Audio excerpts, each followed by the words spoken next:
Assalamu alaikum. Bismillah, alhamdulillah, wa salatu wa salam rasulullah. All courtesies observed. I would like to welcome all of you to our Furqan school. It's, I can't really express myself today. I'm just overjoyed. 2014, I remember I went with one of our teachers, Ustaz Koita, and we were distributing leaflets around Cape Point. If anyone were to tell me that come 2023, we'll have 20-something students graduating, I would have called it wishful thinking. It's a miracle, to be honest. Yeah, it has been a very long and strenuous journey, but alhamdulillah, we're here today. And I'm so excited. I'm so happy for the kids. I'm so proud of them. And kudos to the parents for supporting the school, supporting their children, and believing in our concept. You know, without you, we wouldn't have been here today. Yeah, so we like to kickstart the program with a recitation of the Holy Quran. I would like to call upon Zaid Njai to read the opening recitation, please. Zaid Njai.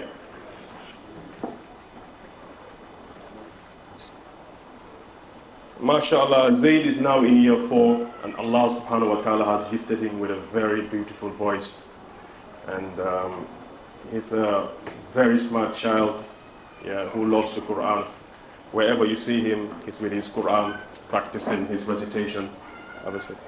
And I have no doubt in my mind that one day when he grows up, he's going to be a very, very top Qari. Please enjoy his recitation.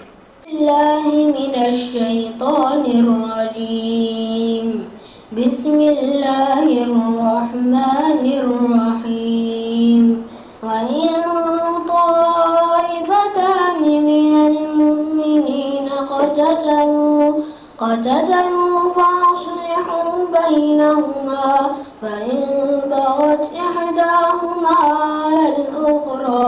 على الأخرى فقاتلوا التي تبغي حتى تفيء إلى أمر الله فإن فاءت فأصلحوا بينهما بالعدل وأقسطوا إن الله يحب المقسطين إنما المؤمنون إخوة فأصلحوا بين أخويكم واتقوا الله لعلكم ترحمون يا أيها الذين آمنوا لا يسخر قوم من قوم عسى أن يكن خيرا منهم ولا نساء من نساء عسى أن يكن خيرا منهن ولا تلمزوا أنفسكم ولا تنابزوا بالألقاب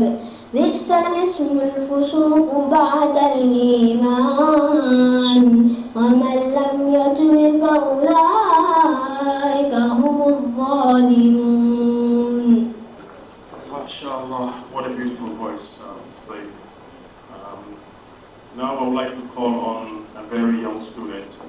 Her name is Aisha Donde. For her to also read some of the Quran as well. Aisha Donde.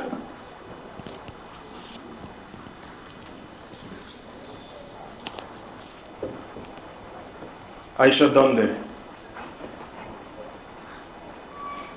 Aisha is only in year 1. Alhamdulillah, she's doing very, very well. Yeah. This is what Furqan really believes in. Yeah, because the problem is, even though you have some successful stories, not everybody can make it. You know, taking your child from a learning environment and sending them to a center to memorize the Quran for 4 or 5 years, and then bringing them back to a school environment is very, very hard to do. And only a few students do it. Only a few students do it. And this is what we are trying to, this is the gap that we are trying to bridge. Convincing all the schools in the Gambia that this concept can actually work. Yeah. All we have to do is just include it in our syllabus, but it's possible. And Furqan is here today to show you that it has been done.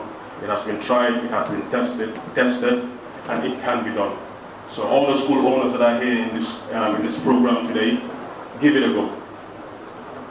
Assalamu alaikum, Aisha.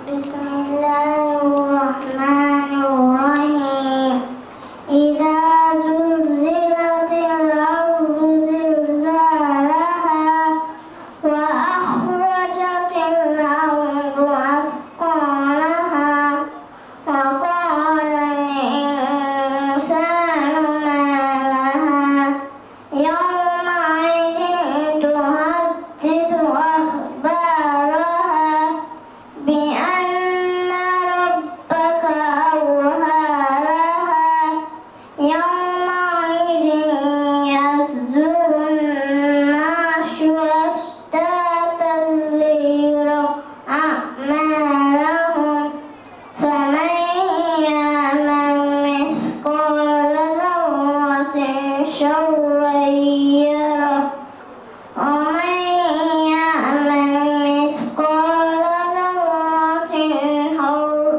شرا يره.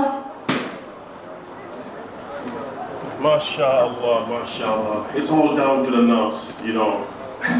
Standing in front of everyone and reciting the Quran is very hard. You know, whenever I go to a local masjid, I intentionally go late because as soon as they see me with the beard and the arm, I say, "Ya Sheikh, tafadhal." And as soon as I start in Salah, you know, I get so nervous, I make mistakes. It's very, very, very difficult. So, you know, little mistakes that she had, it's down to the nerves. It's very, very, very difficult. So Aisha, barakallah fiqh. You can go down now.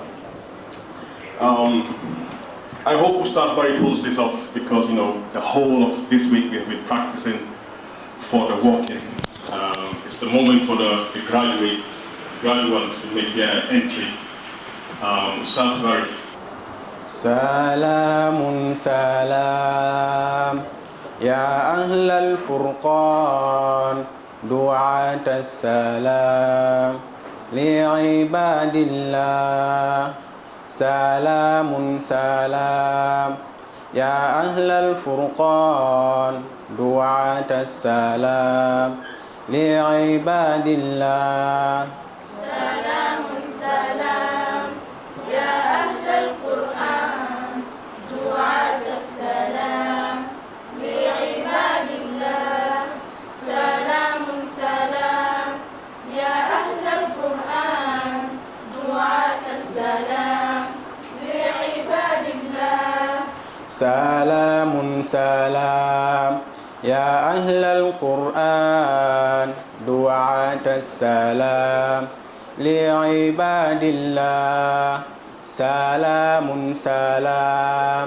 يا أهل القرآن دعاة السلام لعباد الله سلام سلام يا أهل القرآن دعاة السلام لعباد الله سلام سلام يا أهل القرآن دعاة السلام لعباد الله يا أهل القرآن لهدي الأمم جاءوا يشملون آيات الحكم وهم الحافظون كتاب الإله والمجاهدون في سبيل الله يا أهل القرآن لهدي الأمم جاءوا يشملون آيات الحكم وهم الحافظون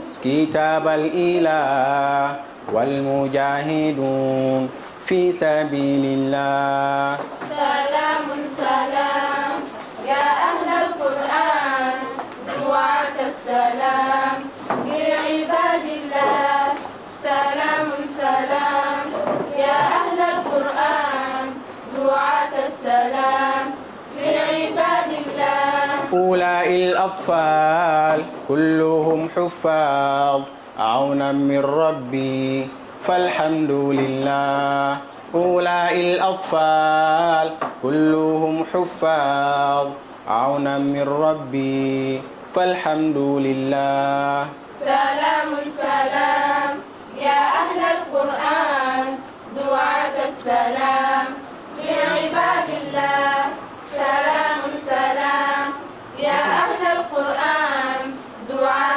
السلام لعباد الله لله المجيب يطيب الدعاء الحي القديم ينبوع العطاء الهادي الكريم عون العلماء أعطانا القرآن فالحمد لله سلام سلام يا أهل القرآن دعاة السلام لعباد الله سلام سلام يا أهل القرآن دعاة السلام لعباد الله سلام سلام يا أهل القرآن دعاة السلام لعباد الله سلام سلام يا أهل القرآن دعاة السلام لعباد الله.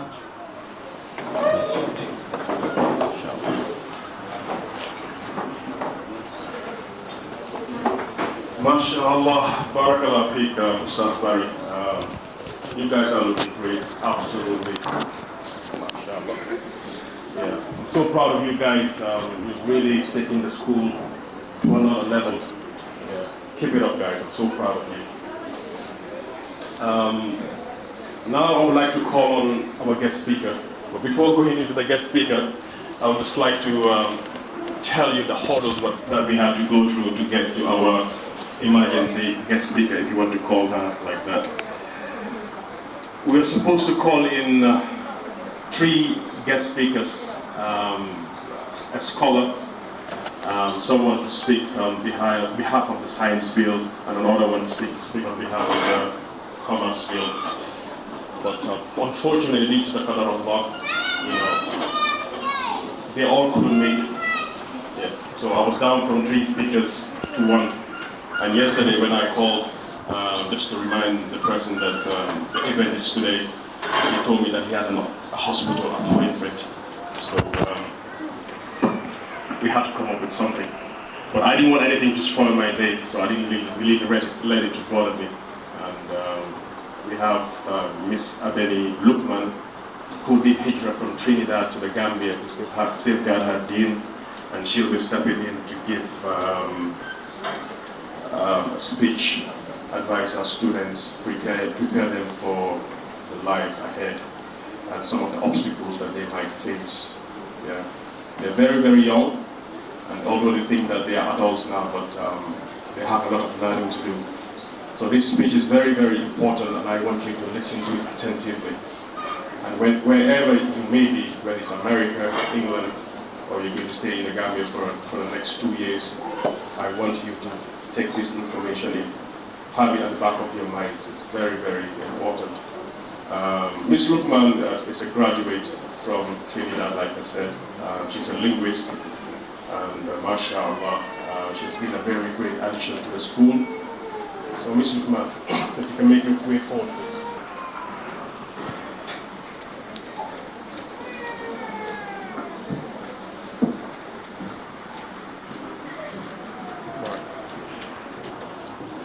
Thank you, sir, for that ostentatious welcoming, and to proceed. Bismillah, walhamdulillah, wassalams upon our beloved Prophet Muhammad sallallahu alayhi wa sallam. Assalamu alaikum wa rahmatullah. Sorry. Honorable guests, parents, staff, graduates, and well-wishers, welcome. Welcome all of you here today. Today is a momentous and memorable day in the history of Furqan. We are all gathered here to witness the maiden flight of our first nestlings. It is not an occasion of sorrow, no, to not be sad, but an occasion of celebration and anticipation. تبارك الذي نزل الفرقان على عبده ليكون للعالمين نذيرا. Glory be to the one who has sent down on his slave the criteria to differentiate between right and wrong. To be a warner for the world, all of it, all words. Furqan. What is Furqan? It is light by which we differentiate the right from the wrong, a criterion by which we establish truth and justice. Instilled in each one of you students, graduates, is a light by which you distinguish what is harmful for you and what is beneficial. Take this light that we have given you here, that has been nurtured in you by us, the light of Islam, and perfect it. Perfect it in your actions with others, your speech, your decisions, and your thoughts. Share this light, ignite and make it big. Use this light in your dark moments when you are alone and when you are confused and sad.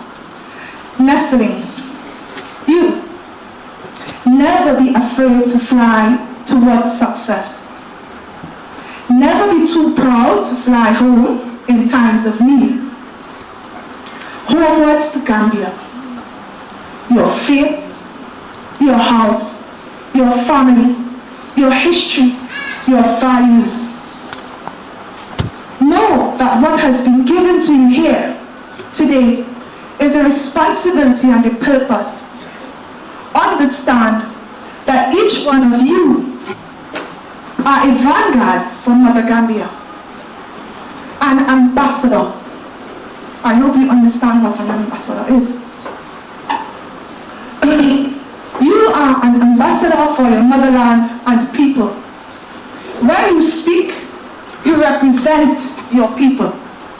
Whatever you achieve in life is not only for you. It is not yours. Do not fear failure, for it is a mere bittersweet lesson to prepare you for success. Be always thankful to your Lord, whoever watches over you, and remain humble in the torrents of gratitude and success, because as beautiful as success is, it has destructive properties.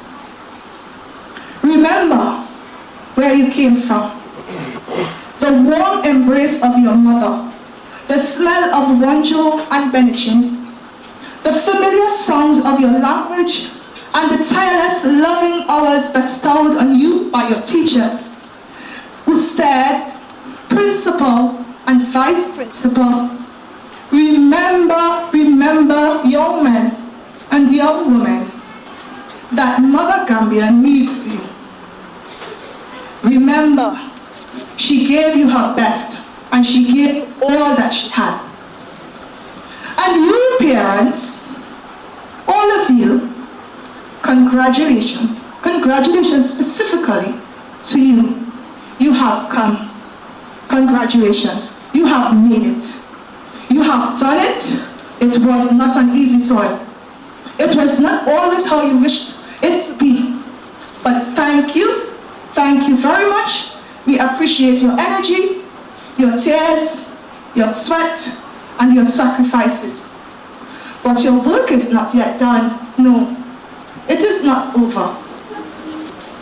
Initially, at the beginning, your job was to direct and prepare these young people for today, to prepare them for life. But now, it is to give a good word, and sincere advice to these young adults. You are to sincerely advise them throughout their struggles, their lives, their pains, their success. Remain that sincere advisor, because Islam is sincere advice. A Muslim is a sincere advisor. Guide and remind them. Do not abandon them. Too often parents think, okay, my child has graduated from secondary school, that's it. You are now an adult, goodbye. No, it's not it. They need you, they need you even more than they think. Now, be patient and pray for them. They are your future and your namesake. In them, you will be remembered for the good that you have cultivated in them. You were their first teachers. Mothers, your laps were their first schools. And fathers, you held their hands when they took their first step and shielded them with your own bodies from all harm until they came to this point. Thank you, and to thank you. Words cannot compensate for the harm both of you suffered to bring them to this point. Now that we have prepared our young birds for their maiden flight, we do not bid you farewell. No. Nor do we wish you luck. No. But we remind you with what Allah says. فَاسْتَجَابَ لَهُمْ رَبُّهُمْ إِنِّي لَا أُعْضِي عَمَلٍ مِنْكُمْ مِنْ ذَكَرٍ أَوْ أُنْثَى بَعْضُكُمْ مِنْ بَعْضٍ فَالَّذِينَ هَاجَرُوا وَأُخْرِجُوا مِنْ دِيَارِهِمْ وَأُوذُوا فِي سَبِيلِي. You have a Lord that responds to you. فَاسْتَجَابَ لَهُمْ رَبُّهُمْ. If you call, He will respond. And truly He says that He will not waste your efforts, be you male or female. Allah does not discriminate. If you face discrimination, know that your Lord will not discriminate against you. If you have done something that is good, then certainly the reward for good is good. Understand this. And those of you who emigrate, who intend to migrate from Gambia, and you face in the path of this migration, challenges, disturbances, pain, loneliness, homelessness, whatever it might be, racism, know that Allah will compensate you. He will compensate you and He will not abandon you. But you must be tried. You have to be tested. Because this struggle towards success is not easy, it's not given to you. You sat and you recited and memorized Quran for many hours. Nobody uploaded Quran in your brains. You worked for it. So enjoy this day today. Go with your Lord. Go with your people, your memories, your lessons. Go with our love and prayers. But most of all, go with this light of yours ignited inside of you, each and every one of you that are very important to us and valuable to us here. Use it to differentiate wrong from right. Let it save and protect you. And remember your purpose. Remember your purpose. Do not forget it. Do not forget yourselves. Remember your mother Gambia. Remember Allah. And He will remember you. God bless you all and give you success. Thank you.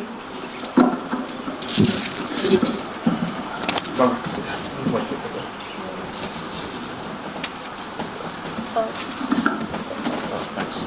Barakallah Feek, Ms. Lukman.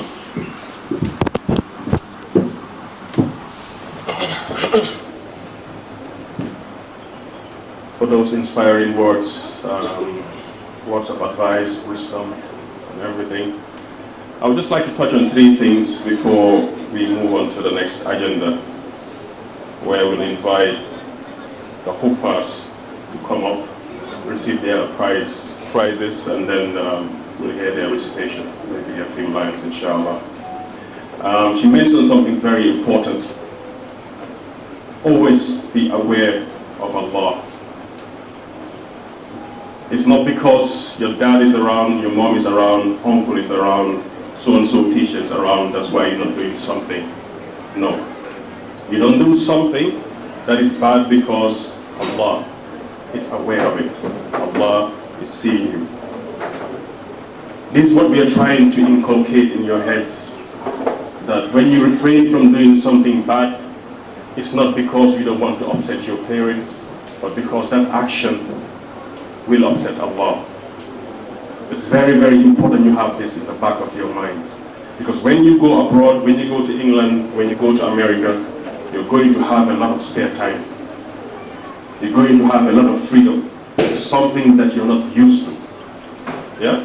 And shaitan will definitely come. oh, mom is not around, dad is not around, nobody's going to know about it, do whatever you want, you know. And you're going to have a lot of bad friends, a lot of bad influence. But if you listen to these negative ideas, this waswasa is going to land you in trouble. Because death comes unannounced. It can happen at any time. One thing that everyone is guaranteed is that death is going to come. But when is it going to come? Nobody knows. If you go to the graveyard now, you'll see somebody who's a few months old, a few years old, and someone who's in maybe the 80s or 90s. So always have this at the back of your minds. It's very, very important. And the last one that did it for me was being humble. Humility. Remaining humble. I have no doubt in my mind, inshallah, that you guys will make it, because I've seen it firsthand in the school. But one day, when you become graduates from the top universities of the world, Cambridge, Oxford, Harvard, you name it, I want you to remain humble.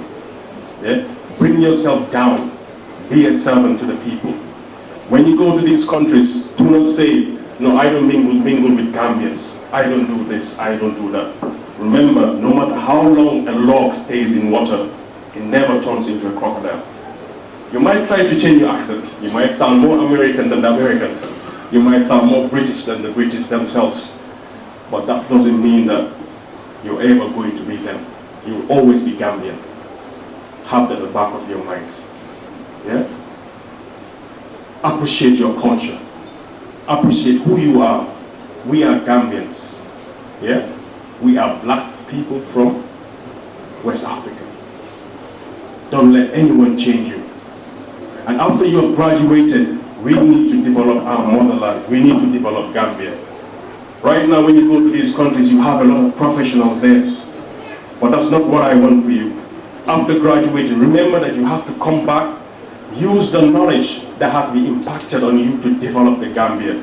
If we don't develop the Gambia, nobody's going to do it for us. If we don't develop the Gambia, no one is going to do it for us. We have a lot of aspiring midwives and doctors and nurses here from the female students.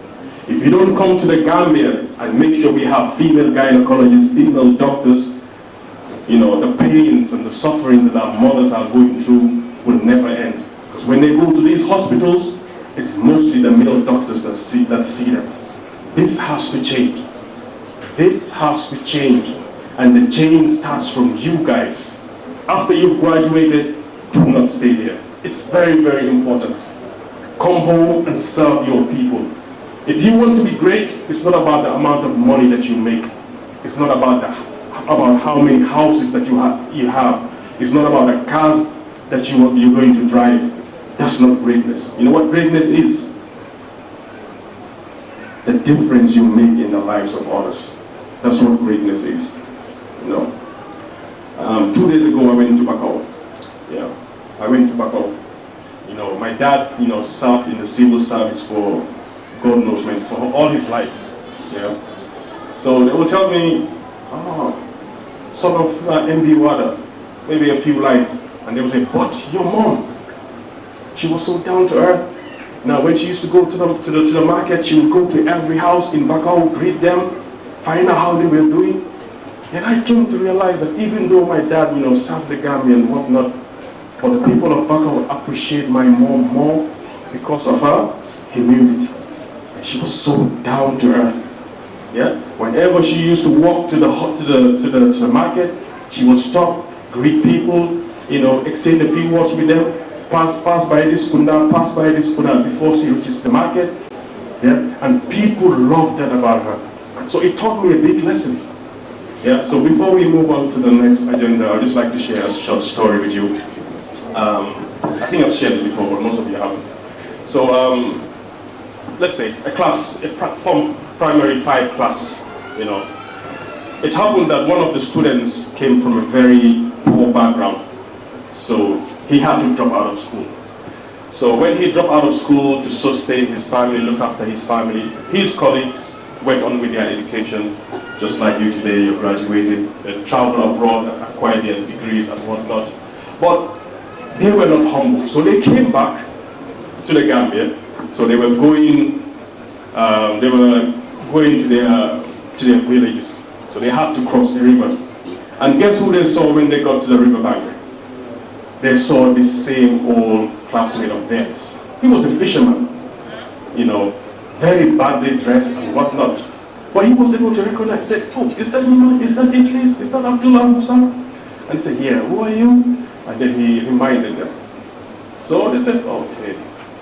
They started joining him. So the whole journey, they were asking him questions. Do you know what biology is? He said, no. Do you know what psychology is? How about gynecology? Things, they were just asking him, you know, very, very big words. And he couldn't answer them. So they told him that you've wasted your whole life. How come you spend all of these years in this world and you don't even know these simple terms? You must have wasted all of your life. All you can be is just a simple fisherman. Yeah?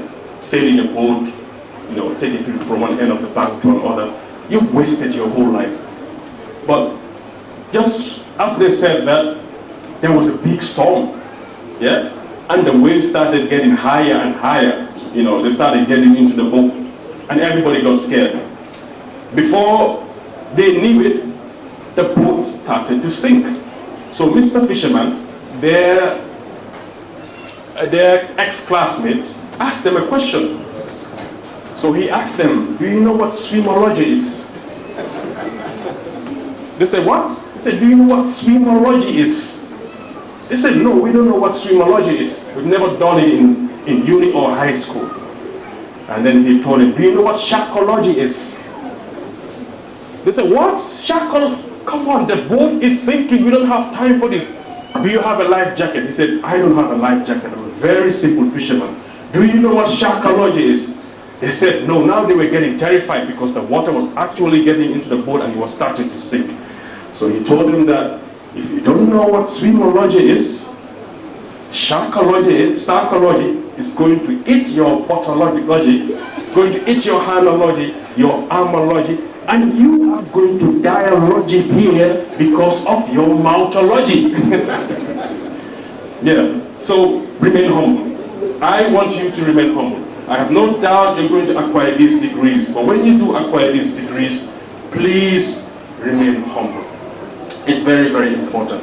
When you become doctors, have this courtesy, you know, have this empathy, you know, feel for your patients, you know, feel for them. That's what I want from you guys. Whatever little you have, share it with others. True wealth is not what you have in your bank accounts, how much you get paid monthly. True wealth is what you send before you. The charity you give to people, the people that you feed, things like that. This is your true wealth, because this is the wealth that Allah stores for you. All the remaining things that you have in your banks and whatnot, it's for the people. When you die, they're going to share it out. Yeah? Your heirs are going to benefit from it. Okay, enough of that. So now we'll move on to the next agenda. I would like to introduce the Hufaz, those who have memorized the Quran. We have two set of graduates here. We have those who have finished the Quran. They are about, I think, they are 11 in number, and the others have completed their Form 5 with the school, year 11. So inshallah, they're going to, most of them are going to travel abroad to England or America to further their education. Yeah, so I would like to start by calling those who have memorized the Quran. So we'll start with Maryam Wada. Maryam Wada, you can come and have a seat, please. Now, Maryam is only 10 years old. Yeah, she's 10 years old. She's currently in year 6, going to year 7. When we started the school in 2015, she was in the nursery class. Alhamdulillah, year 6, yeah, she has memorized the whole Quran. Yeah, so it's a big, big achievement for her. Yeah, so she started from Qaeda in the school, and today she has memorized the whole Quran. So Maryam, if you can read a bit of the Quran, and when you're done, this certificate here is for you, inshallah. أعوذ بالله من الشيطان الرجيم آمن الرسول بما أنزل إليه من ربه والمؤمنون كل آمن بالله وملائكته وكتبه ورسله لا نفرق بين أحد من رسله وقالوا سمعنا وأطعنا غفرانك ربنا وإليك المصير لا يكلف الله نفسا إلا وسعها لها ما كسبت وعليها ما اكتسبت ربنا لا تؤاخذنا إن نسينا أو أخطأنا ربنا ولا تحمل علينا إصرا كما حملته على الذين من قبلنا ربنا ولا تحملنا ما لا طاقة لنا به واعف عنا واغفر لنا وارحمنا أنت مولانا فانصرنا على القوم الكافرين. MashaAllah, MashaAllah. Stand up.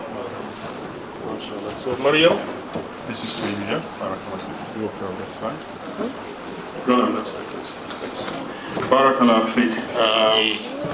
Next, I would like to call on Idrisa Jawara. Idrisa Jawara. Idrisa is 15 years old. He joined the school in 2016 and he started from year 2. He started from Qaeda, from the Arabic alphabet. And alhamdulillah, now he's in year 9 and he has completed the Holy Quran. Yeah. So like I say, it's no rush because most of our students, let's say from 10 years upwards, I remember at least half a page a day. Yeah, so by year 9, definitely, inshallah, if they put in a lot of effort, all of them should memorize the Quran. So this is where the parents should come in to guide, assist, and encourage their children to memorize the Quran. Idrisa is a mathematician. He's one of the best math students in the school. Yeah, and I have no doubt, he'll end up being a doctor or somebody, in the medical field doing wonders, inshallah. So what I will do now, I'll pass the mic to Idrisa Jawara to recite a few verses of the Quran. Idrisa. أعوذ بالله من الشيطان الرجيم أفرأيت الذي كفر بآياتنا وقال لأوتين مالا وولدا أطلع الغيب أم اتخذ عند الرحمن عهدا كلا سنكتب ما يقول ونمد له من العذاب مدا ونرثه ما يقول ويأتينا فردا واتخذوا من دون الله آلهة ليكونوا لهم عزا كلا سيكفرون بعبادتهم ويكونون عليهم ضدا ألم تر أنا أرسلنا الشياطين على الكافرين تؤزهم أزا فلا تعجل عليهم إنما نعد لهم عدا صدق الله العظيم. Barakallah Fiqh, Idrisa Jawara. This is for you. Keep up the good work. So proud of you. And I'm sure all his relatives are proud of you. Fatima Kijera.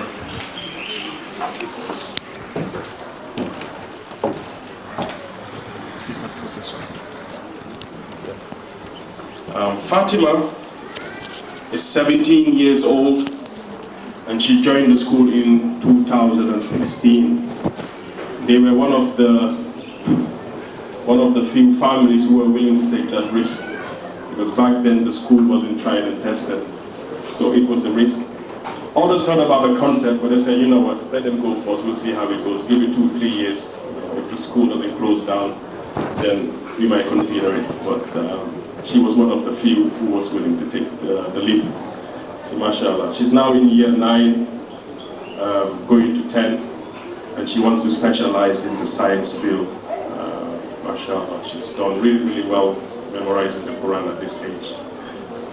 All right, Fatima, if you can just read a few verses, please. أعوذ بالله من الشيطان الرجيم حتى إذا جاء أمرنا وفارت النور قل نحمل فيها من كل زوجين اثنين وأهلك إلا من سبق عليه القول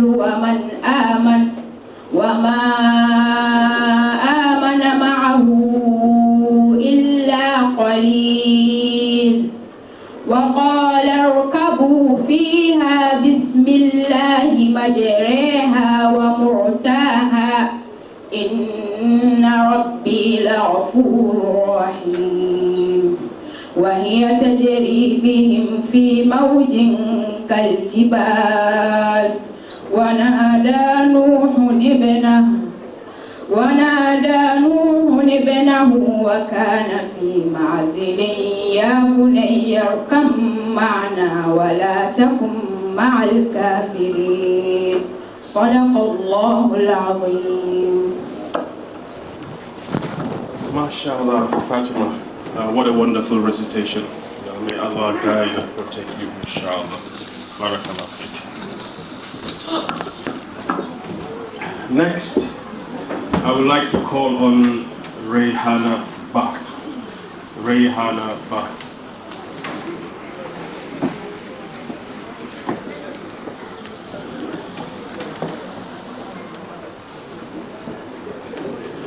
Rayhana is 16 years old and she joined the school in 2016, the year 2 class, and she started from Qaeda.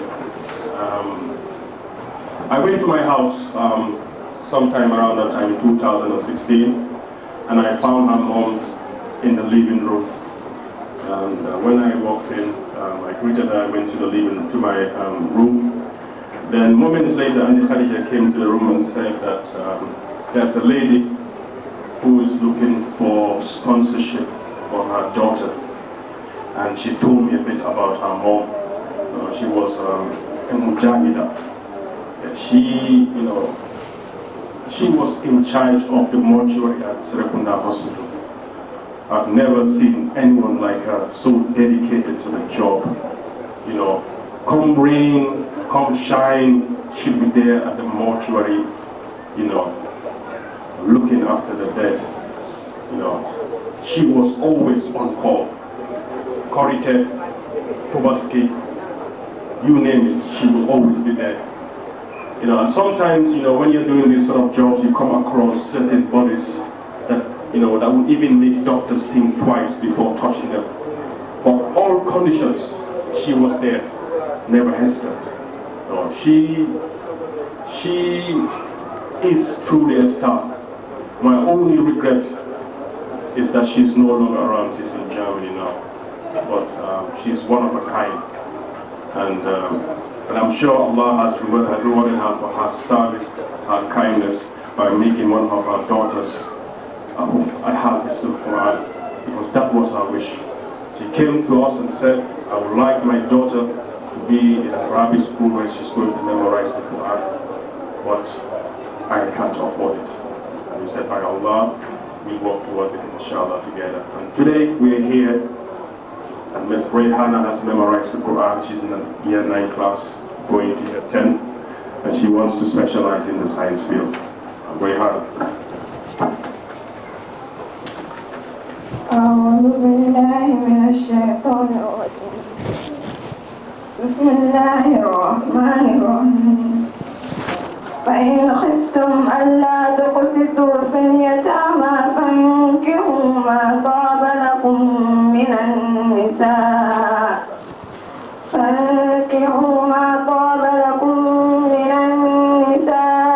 مثنى وثلاث ورباع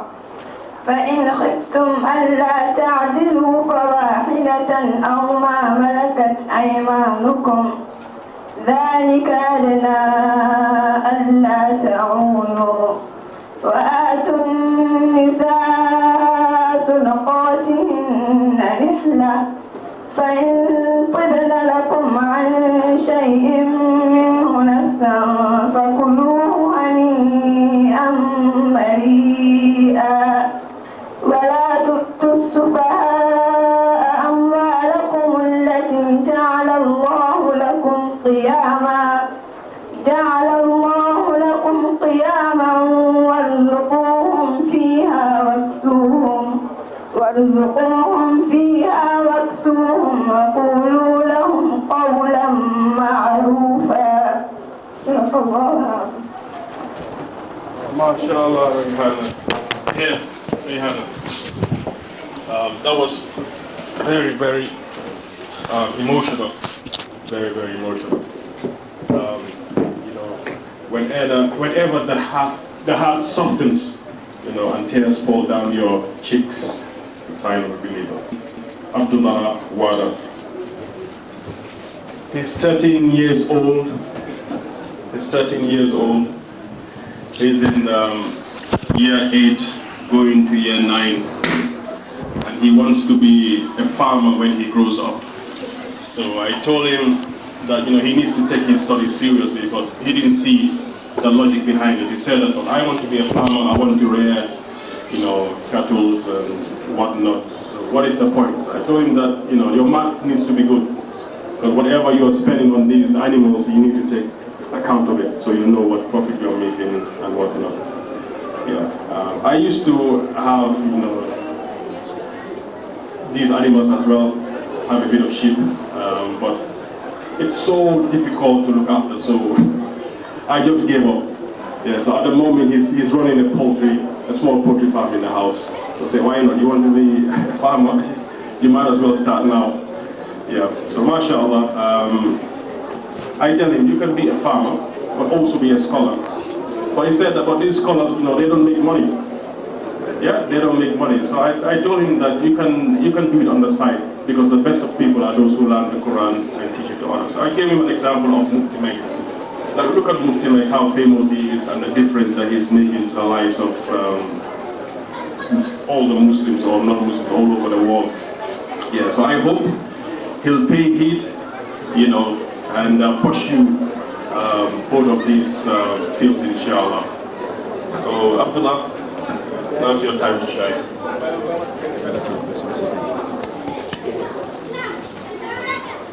أعوذ بالله من الشيطان الرجيم.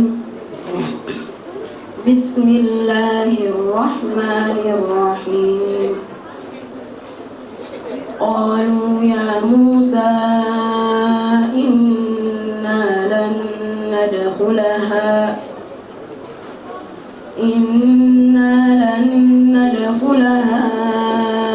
أبدا ما داموا فيها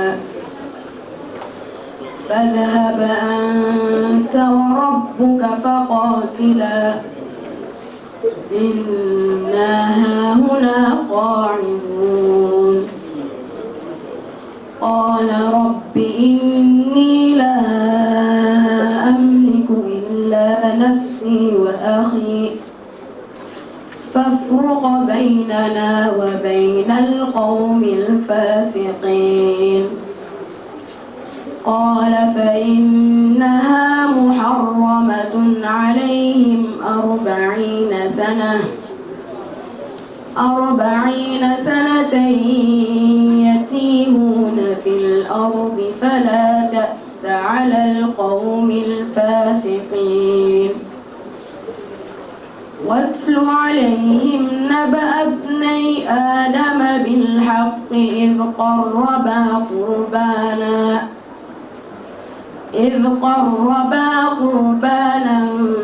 فتقبل من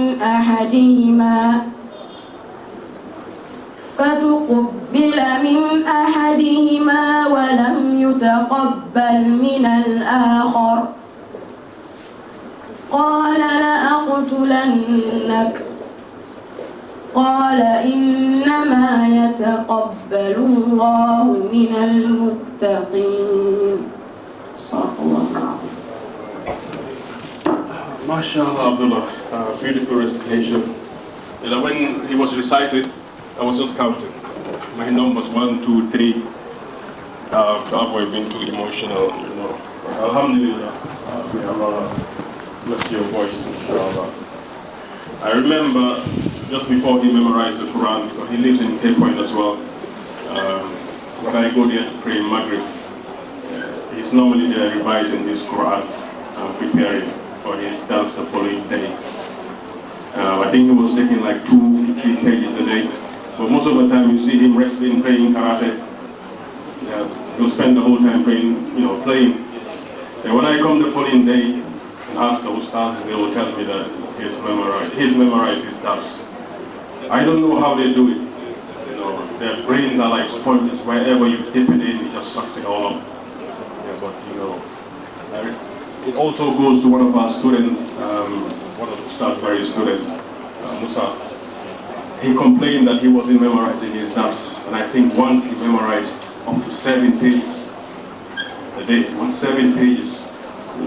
I don't know how they do it.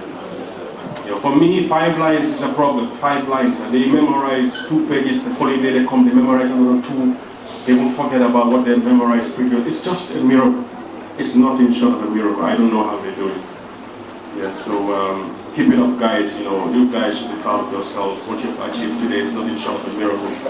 And if you can memorize the Quran, then you can achieve anything in life. I promise you that. I promise you that. If you can memorize the Quran at this stage, dedicate yourself, you can achieve anything in life. Trust me on that, inshallah. So Muhammad, that's your talk. أعوذ بالله من الشيطان الرجيم. فكلي واشربي وقري عينا فإما ترين من البشر أحدا فقولي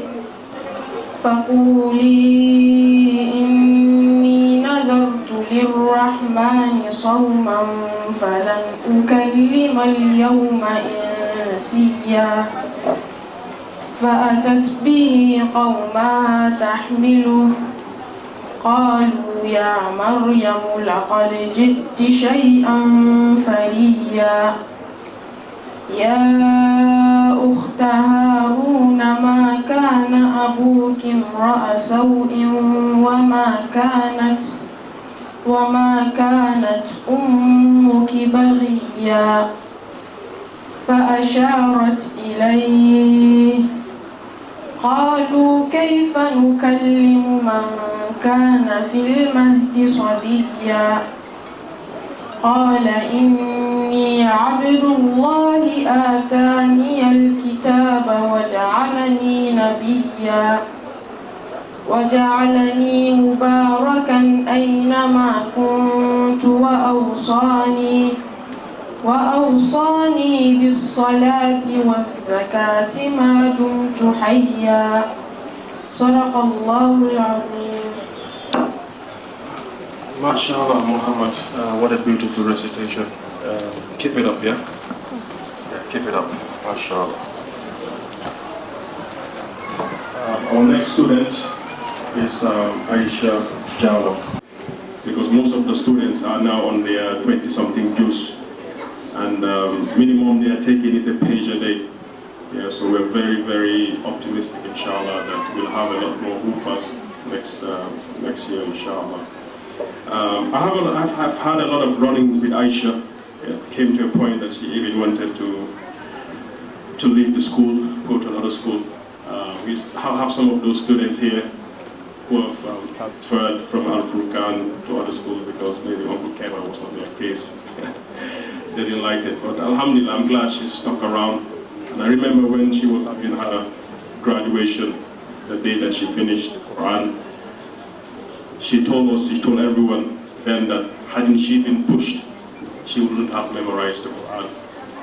So when we push you students to memorize the Quran, or when your teachers come to the office to report that you're not memorizing your dars, it's not because they're being too hard on you, it's just out of love.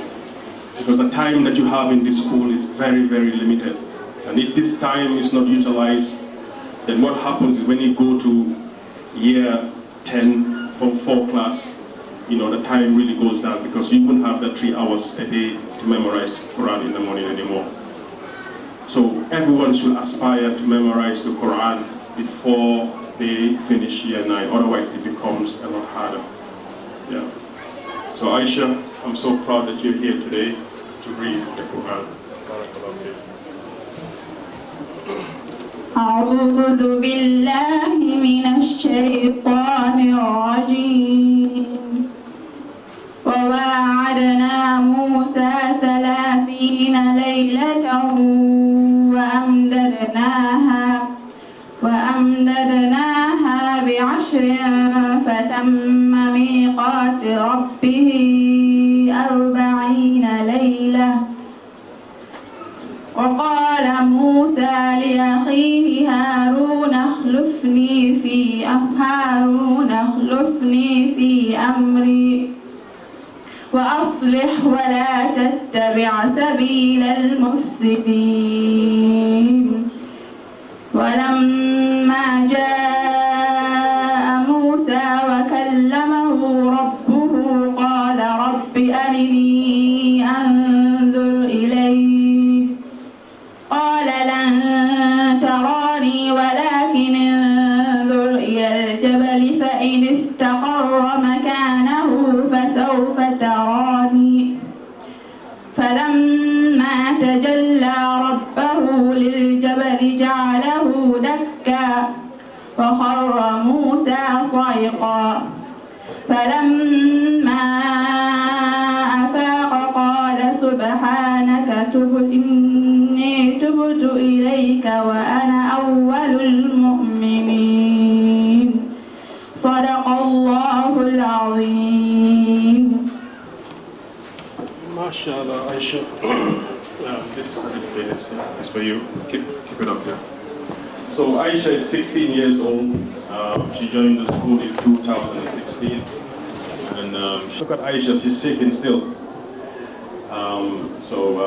They're very, very nervous. So if at all they make any mistakes, know that it's down to the nerves. Like I said, you know, coming up on stage and reciting the Quran in front of everyone, you know, it's a very daunting task. So just understand that, mashallah.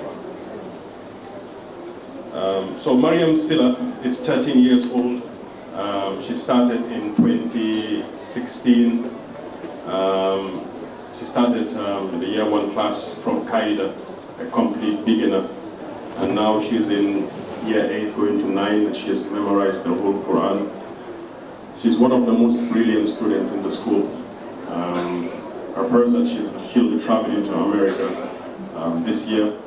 I hope not, because she's been a wonderful addition to the school, and it will really be sad to see her go. I just hope her parents will live here until she finishes at Furqan before going to America. But that's just my wish. So, Mario. أعوذ بالله من الشيطان الرجيم إذ قالت امرأة عمران رب إني نذرت لك ما في بطني محررا فتقبل مني إنك أنت السميع العليم فلما وضعتها قالت رب إني وضعتها أنثى والله أعلم بما وضعت وليس الذكر كالأنثى وإني سميتها مريم وإني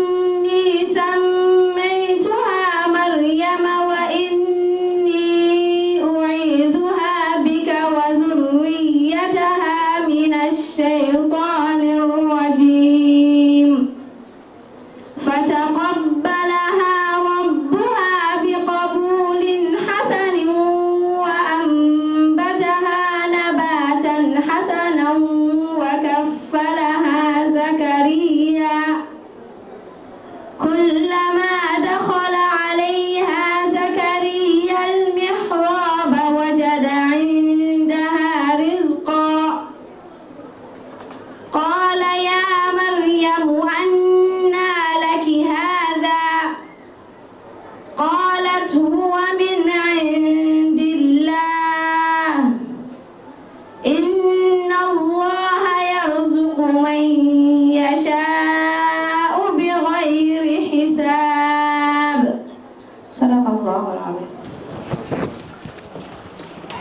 Barakallah Fiqh, Maryam.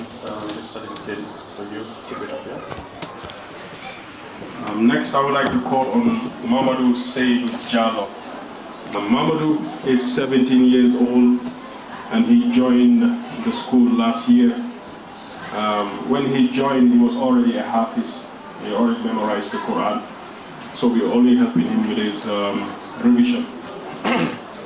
Yeah. So this is another challenge that the Hufaz face after memorizing the Quran.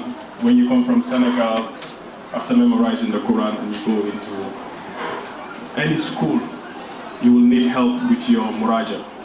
You will need help with your muraja. Otherwise, you're going to forget it easily. Especially if it was memorized within 2-3 years, it can easily slip away. So parents need to keep on top of things. Even if they are attending a non-Arabic school where Quran is not being done, they need to hire a teacher that's going to help them with their muraja. So Alhamdulillah, Muhammadu was quite fortunate that Al Furqan, we have 3 hours where he can do his muraja. So he's also going to read a bit of the Quran.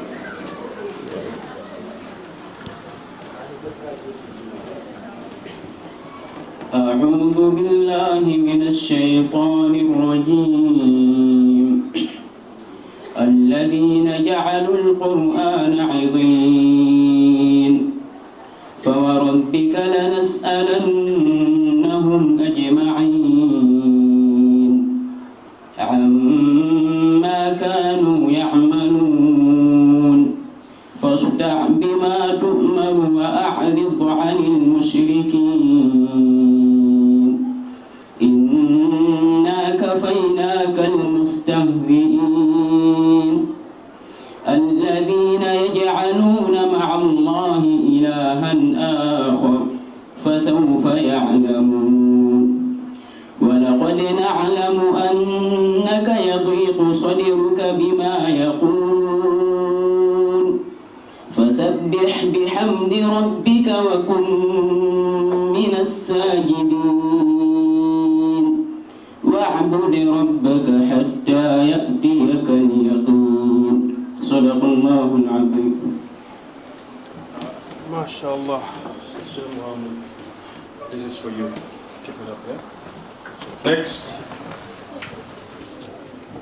I would like to call on the year 11 students, the Form 5 students who have memorized the Quran.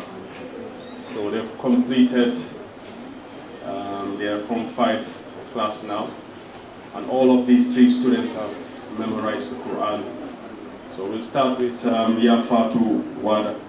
Yafatu, if you can make your way up stage. Yafatu is 16 years old, and when we started the school, she was one of those students. We started with 11 students, 8 students rather, when we opened the school, and 3 of them were my kids. So we only had 5 outsiders, so she was one of them. She started in the year 3 class, and when she was coming to the Gambia, she had already memorized 10 juz, so she only had 10 more to do. And I think she completed the whole Quran in year 6, 3 years after when we came. So now, she's now in year 11 going to 12. Yafatu. أعوذ بالله من الشيطان الرجيم وعباد الرحمن الذين يمشون على الأرض هونا وإذا خاطبهم الجاهلون قالوا سلاما والذين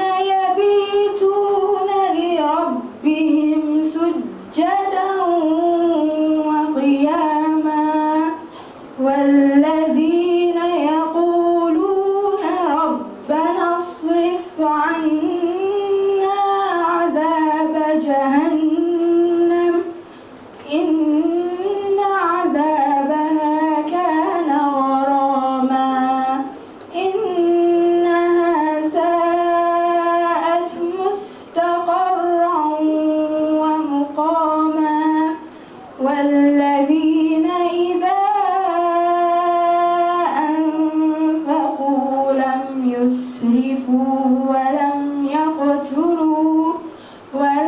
يقتروا وكان بين ذلك قواما. MashaAllah, Ya Fatu, keep it up. This is for you.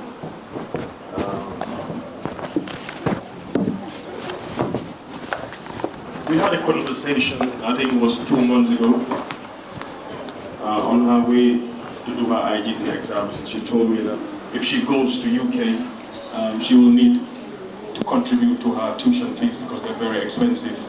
And she feels that if she does this course, then she can get paid for it and, help out as well. So I said, you've memorized the whole Quran. Why don't you teach Quran? And she said, oh, I don't want to. But I said, do you know how much your mom was paying when, she was doing her Quranic course? She was paying £30 an hour. £30 an hour. That's how much she was paying to do her Tajweed course in England. Most people in UK get paid between £7 to £8. If you really have a good job, you might get paid £10. Yeah, £10. But this woman was earning £30 an hour. So I told her, you know what we're going to do? You're going to set up a website where you're going to teach. Yeah? You've learned the Quran, you've memorized it, and you're doing a bit of tajweed. So if you're going to do any job, then let it be teaching the Quran. And you can fit it in your time schedule.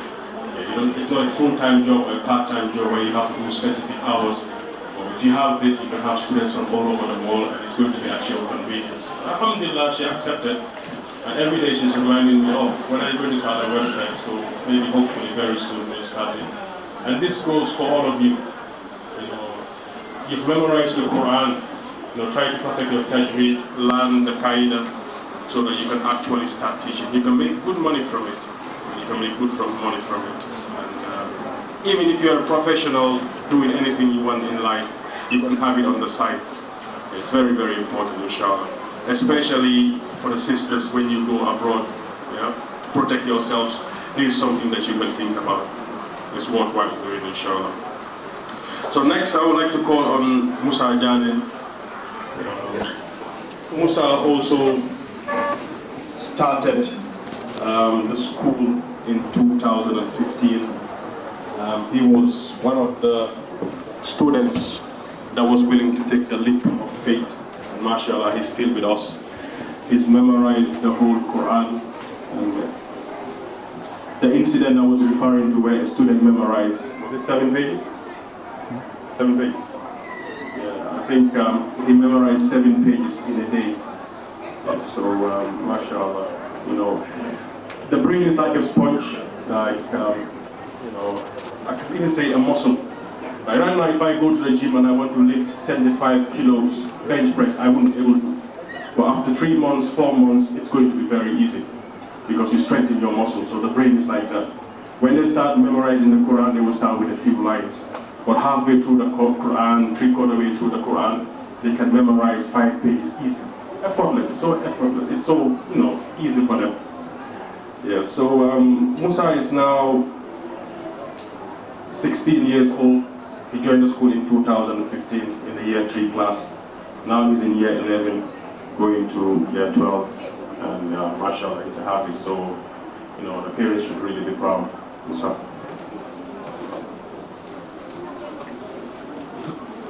أعوذ بالله من الشيطان الرجيم وإذا كنت فيهم فأقمت لهم الصلاة فلتقم طائفة منهم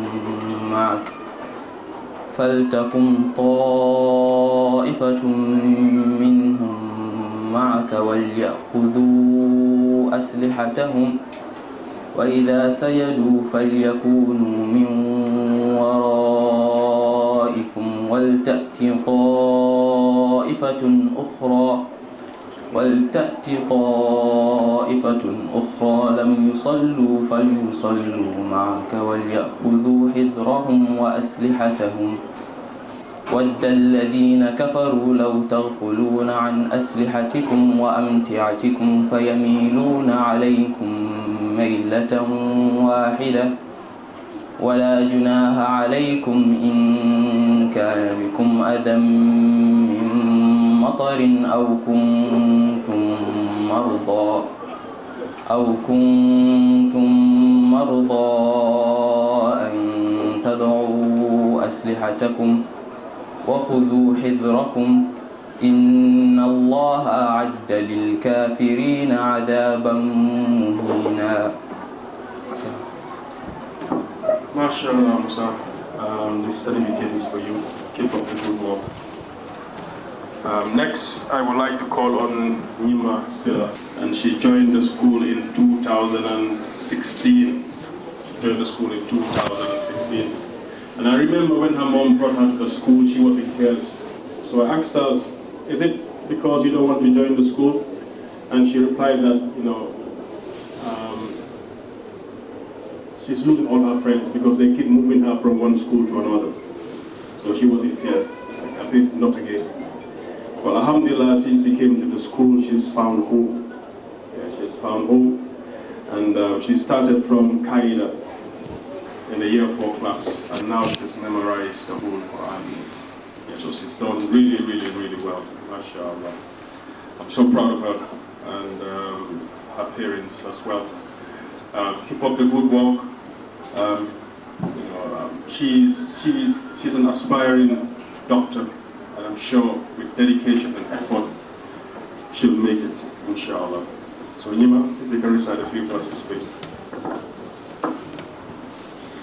أعوذ بالله من الشيطان الرجيم فلما ذهبوا به وأجمعوا أن يجعلوه في غيابة الجب وأوحينا إليه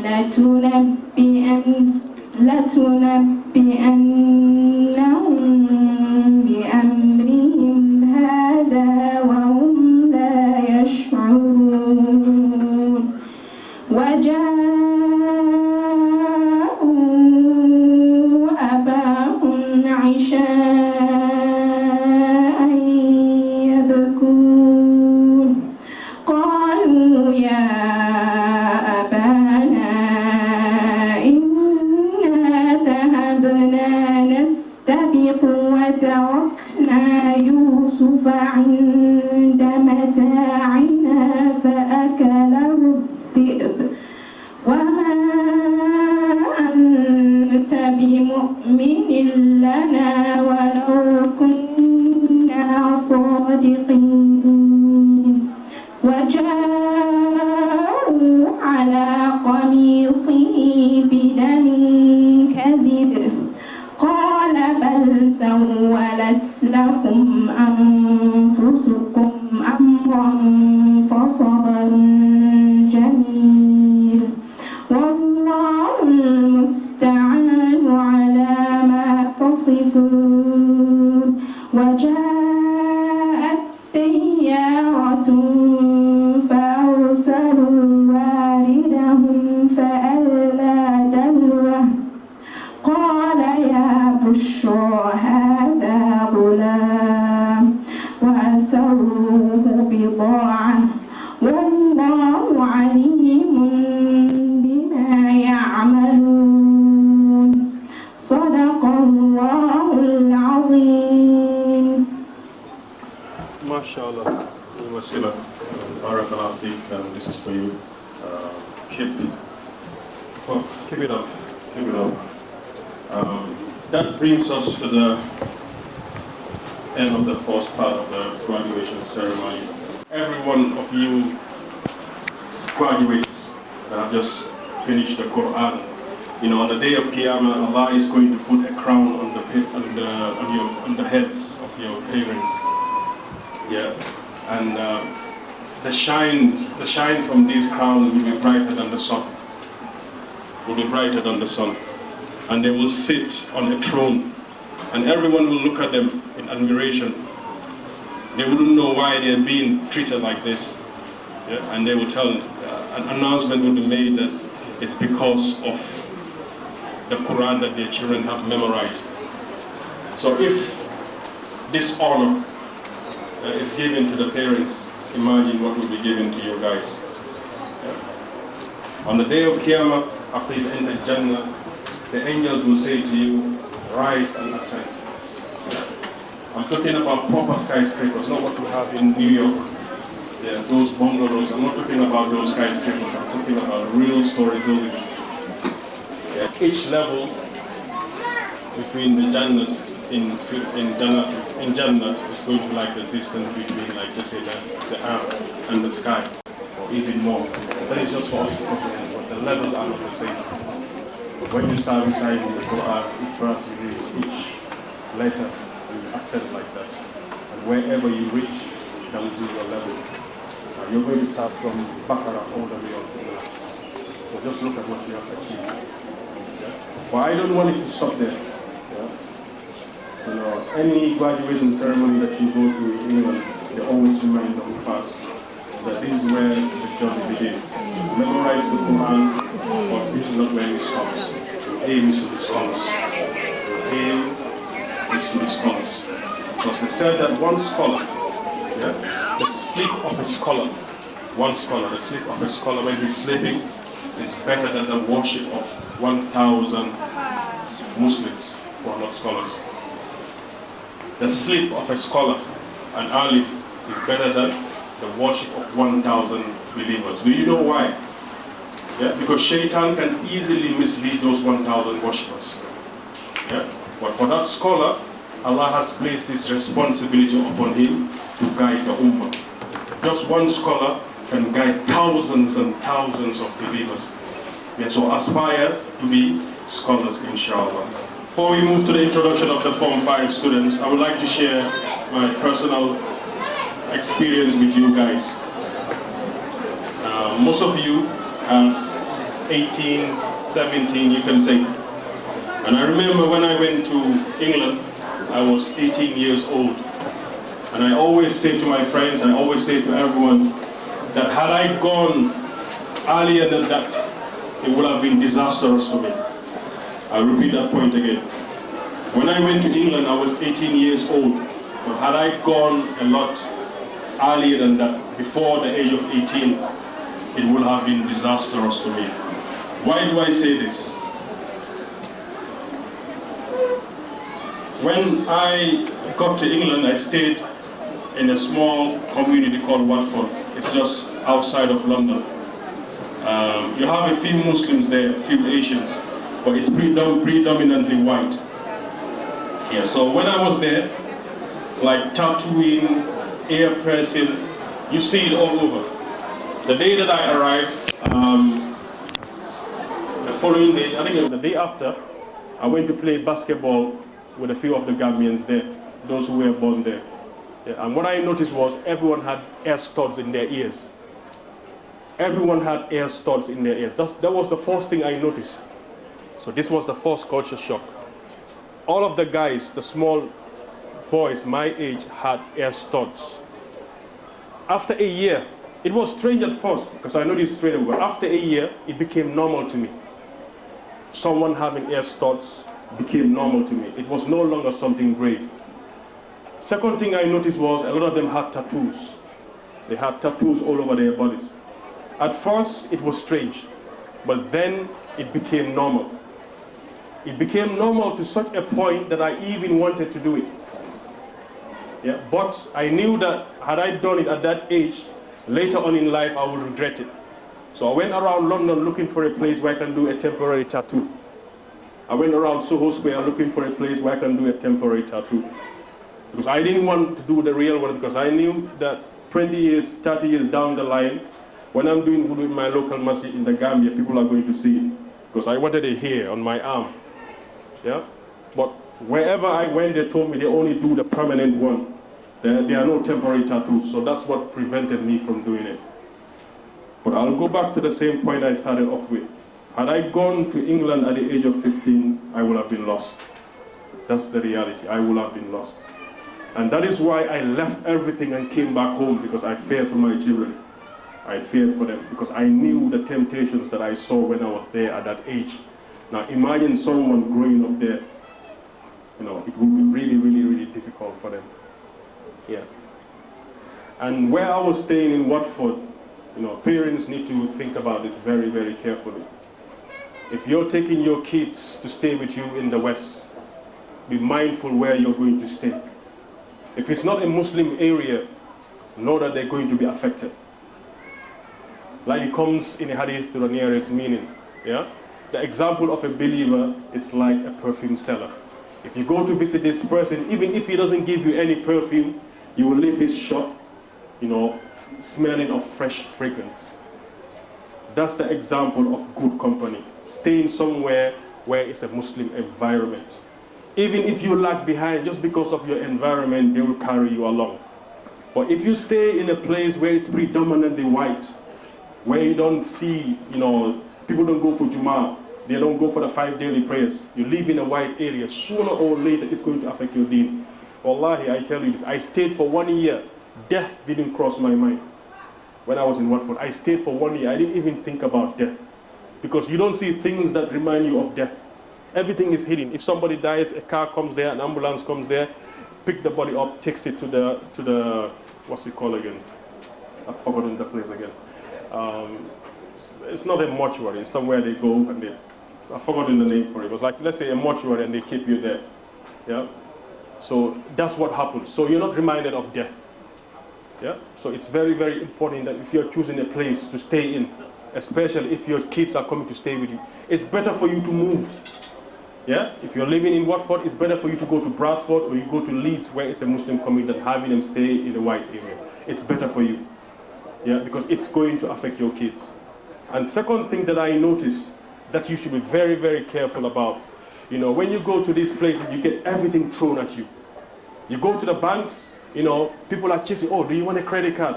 Do you want to apply for an overdraft? You know, we can sort everything out in a day. It's not like here where you're chasing them to get these facilities, but over there, they run after you. Yeah? You can buy this car and have it on a payment plan. Yeah, it's £20,000, but we can give it to you on a payment plan and you pay it over a period of time. So you get all of these services thrown at you, all these offers. So if you're not careful, you go, oh wow, imagine driving a Mercedes, driving a BMW, you'll go in for it. Yeah? But learn to be content. Yeah? Be focused, know what you're going there for. You're going there to get educated, to be a graduate, to be a doctor, to be an accountant. Stay focused. Yeah? You're not there to party or look for papers and things like that. That's not what you're there for. That's not what you're there for. You're there to get educated and then come back home. So stay focused. Yeah? I remember I was given a credit card. Imagine, I was given a credit card and it had a balance of £500. I didn't know.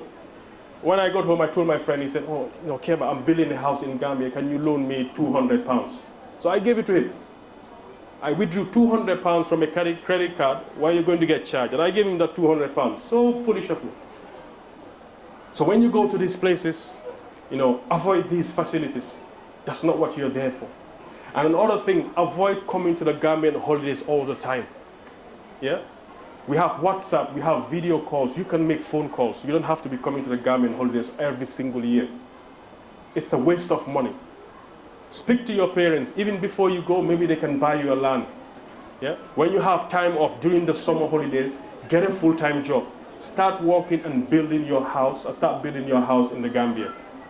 Yeah? You need to be in constant communication with your parents because they are the ones that really care about you. You're not there to party.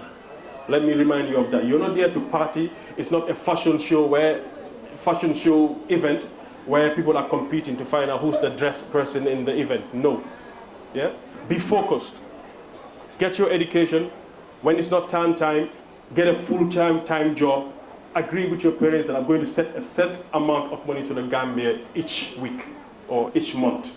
Yeah? Have a program.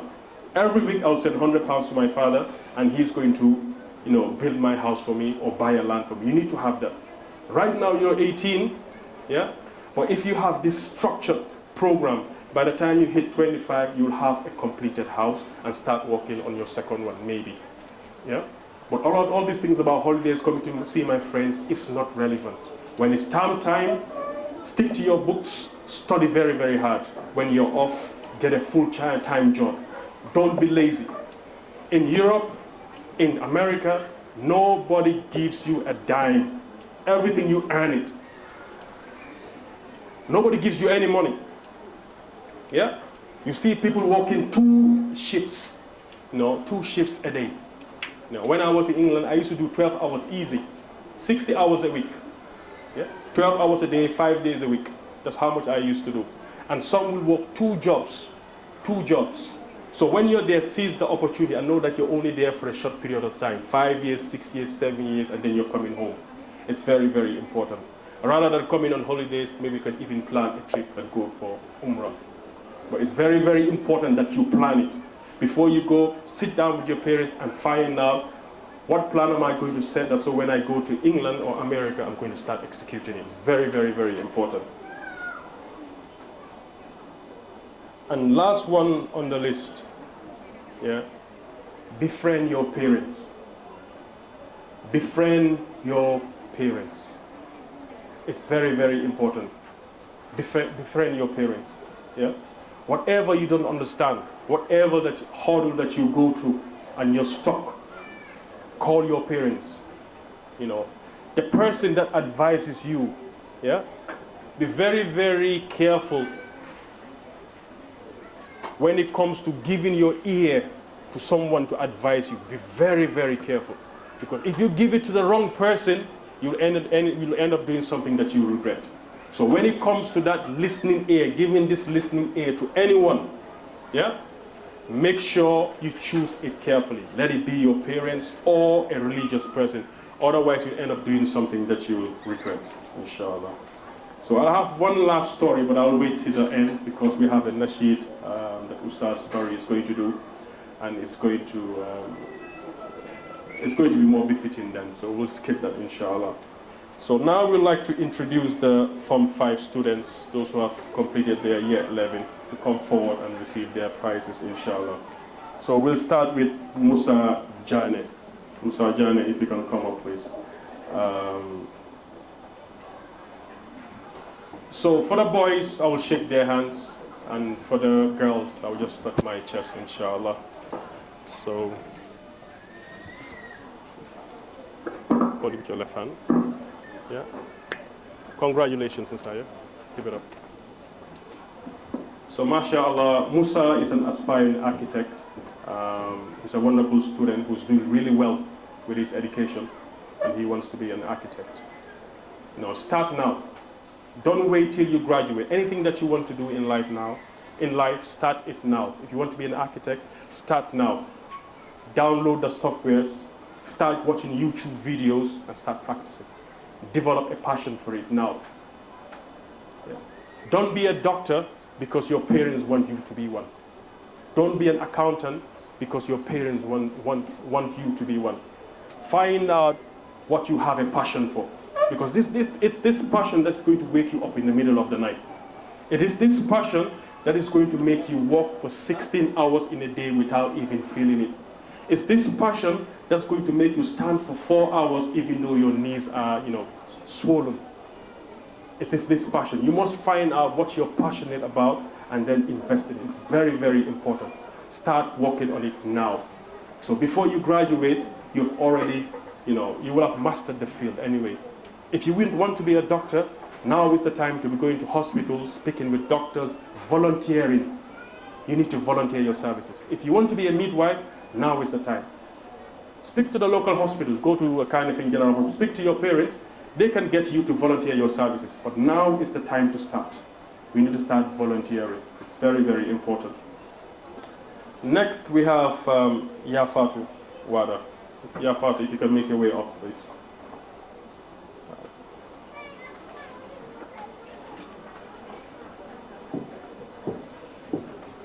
MashaAllah. So, your left hand. MashaAllah. Keep it up, Ya Fatu, yeah? Ya Fatu wants to be a gynecologist when she grows up. And this is something I'm very, very, very passionate about. Like I mentioned earlier, it's a problem in the Gambia. And we need to encourage our sisters, our daughters, you know, to go into this field. Yeah, because there's a scarcity when it comes to it. Yeah, you know, brothers like myself, you know, they have a very, you know, big reservation when it comes to taking their family members to the maternity ward and find out it's a man there who's supposed to do the delivery. It's a big, big no for us. Yeah, and if you want to do anything about it, then we have to invest in our daughters, encourage them to specialize in these fields. It's very, very important. Next we have Mustafa Jaite. Mustafa Jaite. MashaAllah, Mustafa. So, MashaAllah. Keep it up, Mustafa. Keep it up, Mustafa. So Mustafa is 18 years old. He joined the school in 2021, and he was in the Form 3 class. He wants to be a computer programmer when he grows up. The same advice I gave to Musa is the same advice I'm going to give you. Start it now. Start it now. Yeah? Don't wait till you graduate before you start doing your research or start working on it. You start it now. You might have a computer programmer as a friend or a relative who's into computer programming. Start doing things now. And you know, with YouTube, there are endless videos here that you can start working on for beginners. So start it now. Next, we have Aisha Toure. Aisha Toure. Aisha is 19 years old.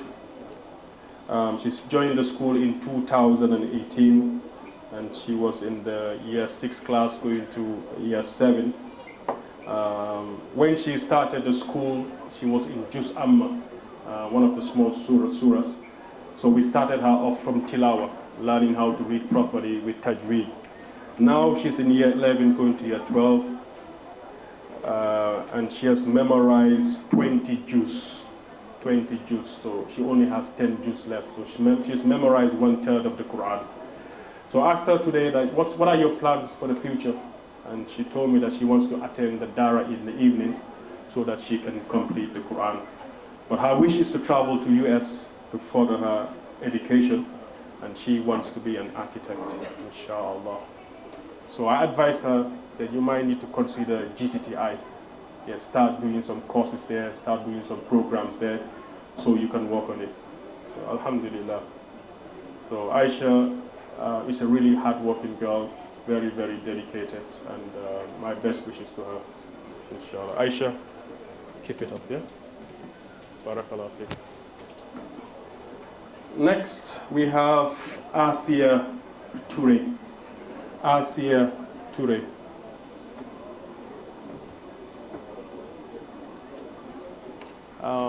Asia is 17 years old. She joined the school in 2019 in the year 7 class. And she started with Juz Amma, 1 Juz. And now she's in grade 11, Form 5, going to 12, year 11 going to 12, and she has memorized 5 Juz. And Aisha has set a record in the school. And anyone who joins the school and does a similar thing, she will get the reward as well. She is the first Niqabi of the school. She is the first Niqabi of the school. Yeah. I'm sure all of you have heard about this scandal where students are taking their various schools to court. Yeah.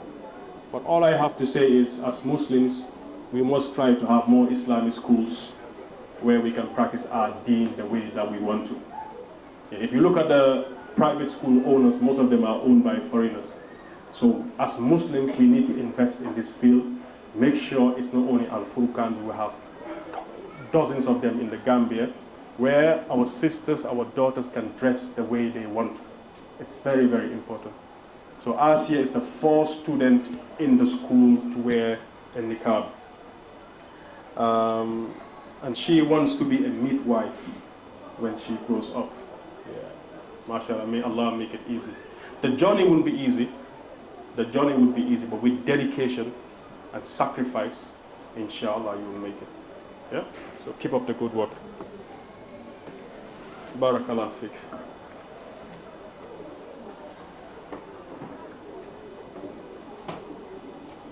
Next, we have Adama Jum. Adama Jum.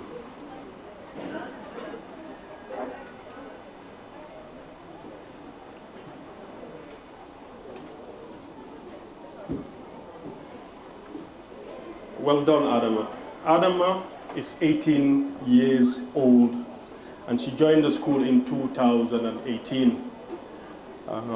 She joined the year 6 class, going to year 7. So she joined the school in the year 7 class, and she started the Quran from Qaida, a complete beginner. She started the Quran from Qaida. Now she has just finished her Form 5, so it's in year 11 going to year 12. And she has memorized, did I make a mistake? I have here 5 juz. It's more than 5, isn't it? Yeah, it's half of the Quran. She has memorized 15 juz. She has memorized 15 juz. Yeah? And when she grows up, she wants to be a midwife. All I can say is, try to make sure you complete the Quran in the next 2 years. Keep the momentum going, otherwise you're going to lose it. Yeah? If you have to get a private study teacher to come to your house every day for 2 hours, please do it so that you can memorize the Quran. Otherwise, all the effort that has gone into it will be wasted. Because like I said, from now on, going forward, the time that you had, the freedom that you had, everything is going to go down gradually. Yeah, you're going to have a lot more responsibility. Yeah, so try to complete the Quran and keep up the good work. May Allah make it easy, and I'm sure you'll make an outstanding midwife, inshallah. Keep it up.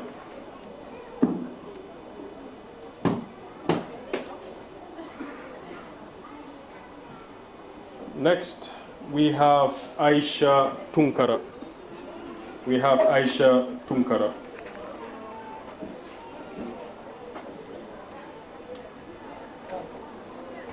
Aisha Tunkara is 18 years old, and she joined the school in 2017, the year 7 class.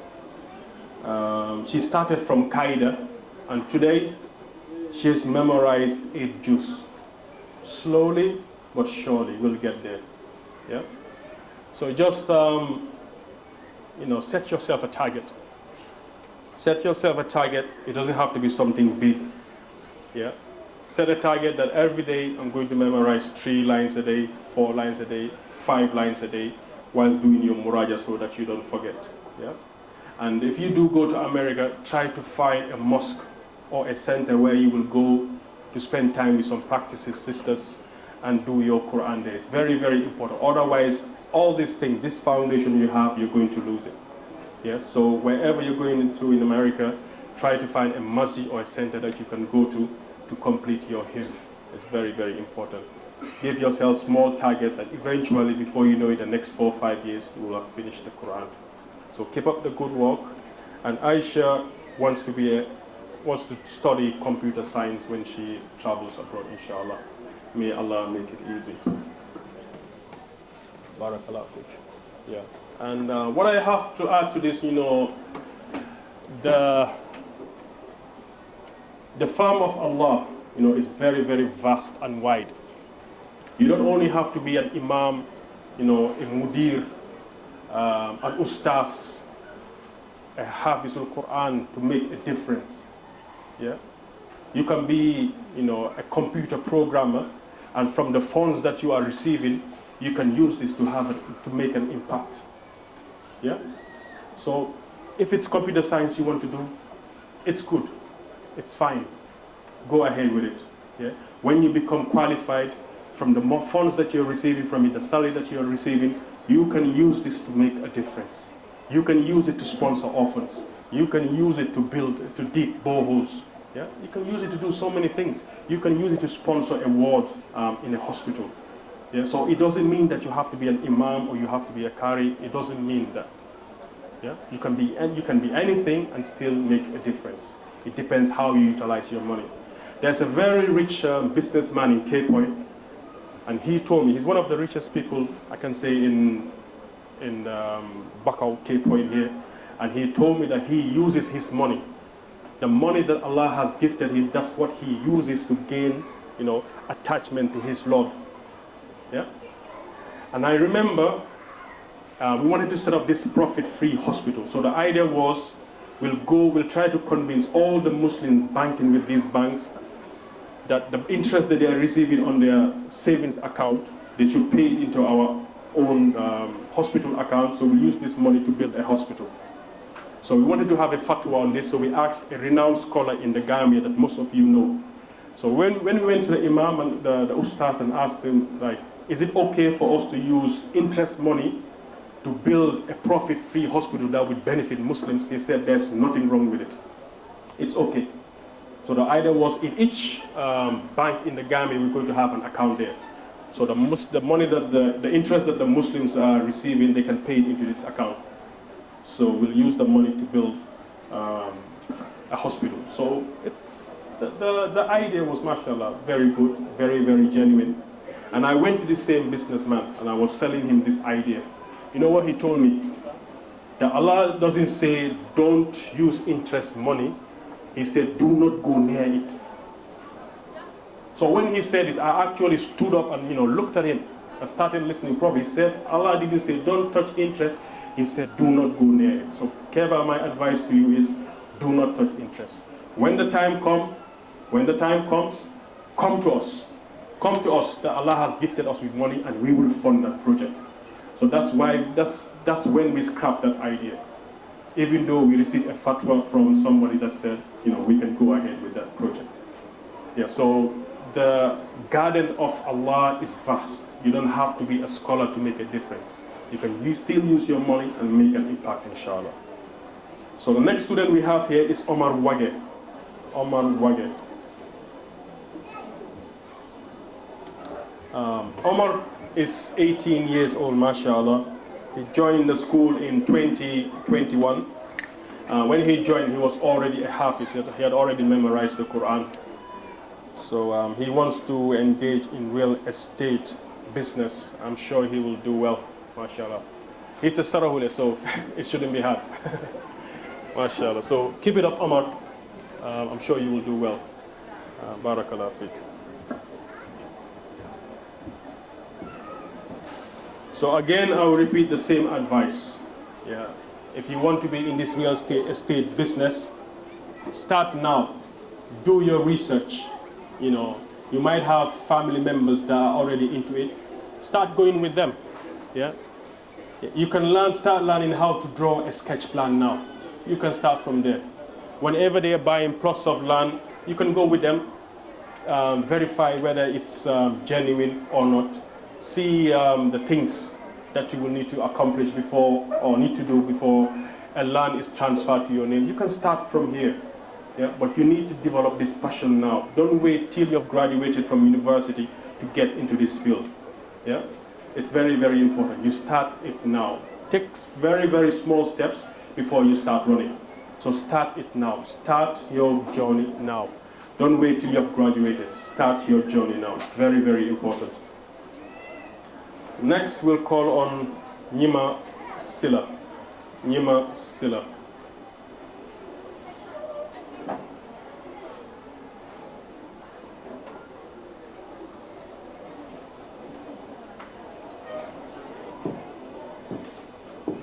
So as I mentioned previously, Nyima is one of those students who has also memorized the Quran.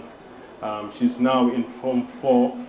And starting of the new semester, she'll be going to Form 5, rather going to Form 6, Year 11 going to Year 12. She wants to be a doctor when she grows up. Yeah, and I have no doubt in my mind that you'll make it, inshallah. It only takes dedication. Dedication and sacrifice. Once you give you those two things, the rest is easy. Yeah, it reminds me of a story. There was this poor person. His confidence was out of this world. Yeah, he used to say to people that I'm going to get married to the princess, the daughter of the king. And they used to tell him that, look at you.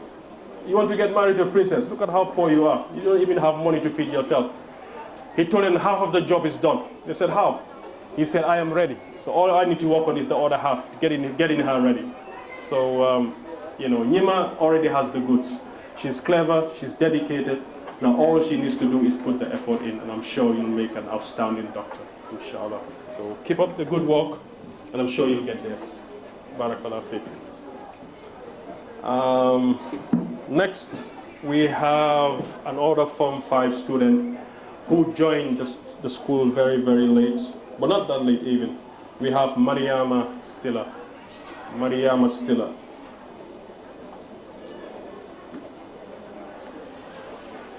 Mariama Silla also wants to be a midwife. MashaAllah, the Form 5 class, most of the students in that class either want to be midwives or doctors. So I'm very, very, very happy and optimistic about their future as well. So Mariam Silla wants to be a midwife. She started in year 7 from Qaeda. Now she has memorized 4 juz. Similar to how you want to be a midwife, I also want you to have this goal that in the next 7 to 10 years, I also want to finish memorizing the Quran. So when you do go to America, be attached to your local masjids or local Islamic centers where you can learn more about Islam and further your Quranic memorization, inshallah. So Maryam, keep it up. Barakallah fiqh.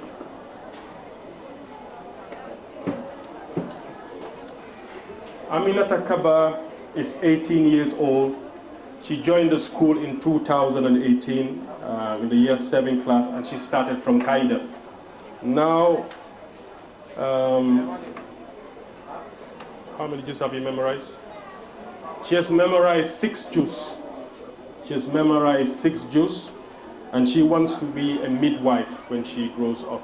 MashaAllah, she wants to be a midwife. Yeah.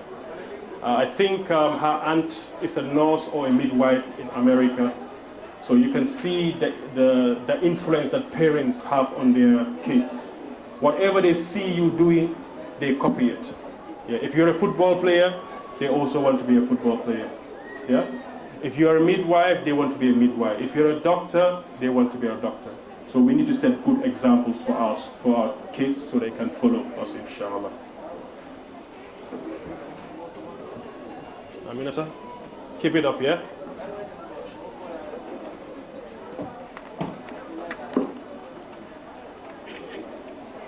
Now, I would like to call on Aisha Toure to give a valedictorian speech, inshallah. Sorry. How did I miss her? Aisha Silla. Aisha Silla. I would like to call on Aisha Silla. Aisha is 18 years old. She joined the school in 2019. You started from Qaeda? Yeah, she started from Qaeda. And how many juz have you memorized now? And she has memorized 6 juz. She also wants to be a midwife. She wants to be a midwife when she grows up. And she joined the school in the Form 3 class, the year 9, and she started from Qaeda. Now she's in year 11 going to 12, and she wants to be a midwife when she grows up. And the same advice I gave to your colleagues is the same advice I'm going to give you. When you do go to America, make sure you're attached to your local mosque or local Islamic center so you can complete your memorization of the Quran. And may Allah make it easy for you to be a midwife. Keep it up. Now I would like to call on Aisha Toure. Aisha Toure is in the commerce class. She's one of the most outstanding students in her class.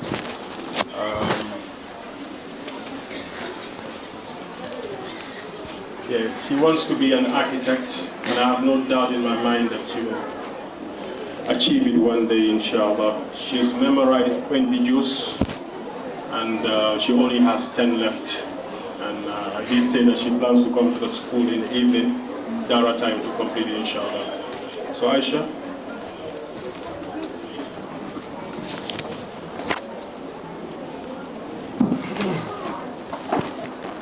Assalamu alaikum wa rahmatullahi wa barakatuh. Honorable guests, Head Teacher Mr. Wada, Assistant Head Teacher Auntie Khadija, academic and supporting staff, friends, families, and all of you graduates, the class of 2023. Good morning and good afternoon and welcome. I am Aisha Abdul Salam Toure. Congratulations, my fellow graduates. Today marks a significant milestone in our lives. Standing before you today as the valedictorian of this exceptional class, I am honored to present this speech to you. When I first came to Furqan school, I thought it was going to be a tedious journey, balancing memorizing the Quran and maintaining academics. I also thought that I would have never completed my studies here at this institution due to the challenges I foresaw ahead of me. But alhamdulillah, by the grace of Allah, after 5 long years, I finally made it. My interaction with Al-Furqan has impacted on me positively, both mentally and religiously. It endeared to me the deen in ways I would have never imagined. One experience that motivated me, contributed to my self-actualization and personal development, was scoring the highest in a local Quranic competition. This accomplishment encouraged me to focus on the Quran and develop an appreciation for the Islamic environment preferred at Al-Furqan. As a young woman, I feel privileged and honored by Al-Furqan to be given the opportunity to dress in my niqab and proper Islamic garbs while acquiring an education. For me, this embodies the true meaning of freedom, women's rights, freedom of expression, and religious empowerment. The world has seen a share of discrimination against the hijab, women, and more so education for girls. This staunch contrast here at Al-Furqan, where Muslims study undisturbed, has made me ever so grateful to be blessed with freedom to learn, grow, and develop my intellect. It is my opinion as a 2023 graduate of Al-Furqan that those that have been influenced in this environment will develop into morally inclined Gambians, productive and innovative, competent individuals that will contribute to a better future Gambia. I exhort our successors, the new Form 4s, to endure the hardships of acquiring knowledge and to persist upon good character. I cannot guarantee you ease every day of your journey, but I can promise you that it's worth it. Thank you, teachers and parents. We can never repay you. Thank you, classmates and friends,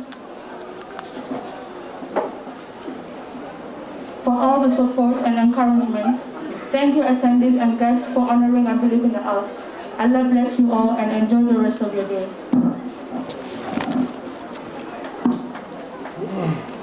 Assalamu alaikum wa rahmatullahi wa barakatuh. ضيوف المحبوبون، رئيس المدرسين الأستاذ وادة، مساعدة مدير المدرسة عمتي خديجة، أكاديمي والموظفين الداعمين والأصدقاء والعائلات وكل خريجي دفعة عام 2023. صباح الخير ومرحبا بكم. أنا عائشة عبد السلام توري. مبروك زملائي الخريجين. يمثل اليوم معلما هاما في حياتي.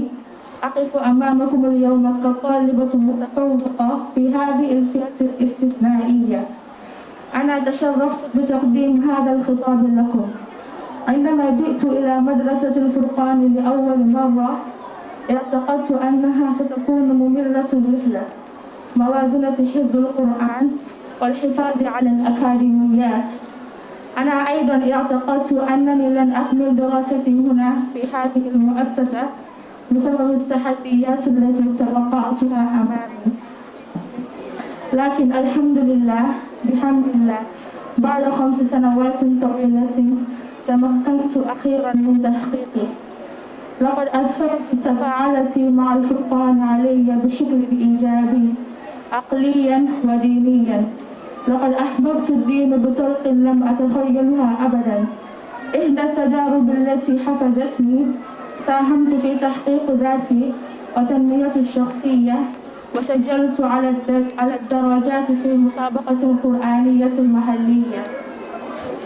هذه شجعتني الإنجاز على التركيز على القرآن وتنمية التقدير للبيئة الإسلامية المقدمة في الفرقان.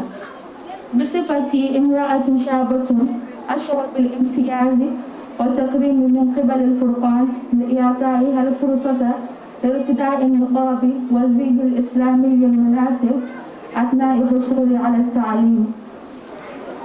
بالنسبة لي هذا يجسد المعنى الحقيقي للحرية وحقوق المرأة وحرية التعبير والتمكين الديني. لقد شهد العالم نصيبه من التمييز ضد الحجاب المرأة وأكثر من ذلك بالنسبة لتعليم الفتيات.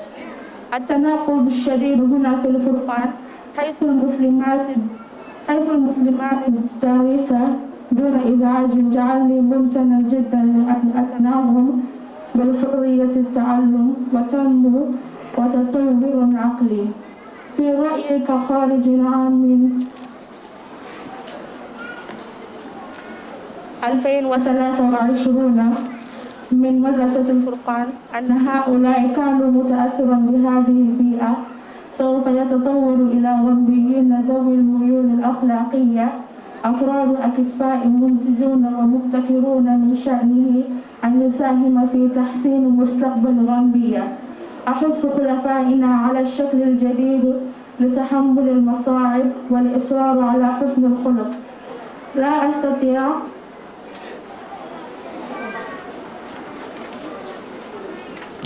أستطيع أن أضمن لكم الراحة كل يوم من رحلتكم، لكن يمكنني أن أعدكم بأنها تستحق ذلك.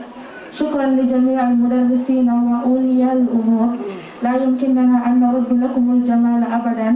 وشكرا لزملائي في الفصل وأصدقائي على كل الدعم والتشجيع. أشكر الحضور والضيوف على التكريم والثقة بنا. بارك الله فيكم جميعا واستمتعوا بباقي يومكم. والسلام عليكم. وعليكم السلام ورحمة الله. بارك الله فيك.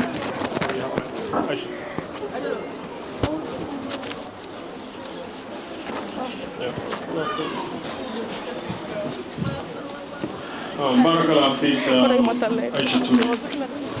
Before we call Ustaz Barry to sing, I would just like to tell you a quick story, because the nasheed is about having a secret deed between you and Allah. Having a secret deed between you and Allah. It was something that was shared to me, I think it was the day before yesterday, about an incident that happened in Egypt. There was this taxi driver that accidentally ran over a young boy. Unfortunately, the boy lost his life. So being an Islamic state, the taxi driver was imprisoned. So there was a scholar in Egypt called Muhammad Awad that organized a delegation to go and see this old man. So they took along with them some blood money, because in Islam, when you kill someone accidentally, you have to pay blood money for it, or he forgives you. So they took along the blood money to offer it to the old man. So when they went there and told the old man the purpose of the visit, the old man replied that, by Allah, I have forgiven this man, this taxi driver, and I won't accept a single penny from you. And then he said to this scholar, Muhammad Awad, that by Allah, you won't come to my house and leave without me, accepting your wish, what you came here for, your purpose. I wouldn't let you go without granting it. So years went by, this old man got a lot older, and he got paralyzed. So his family took him to Mecca to perform Hajj or Umrah.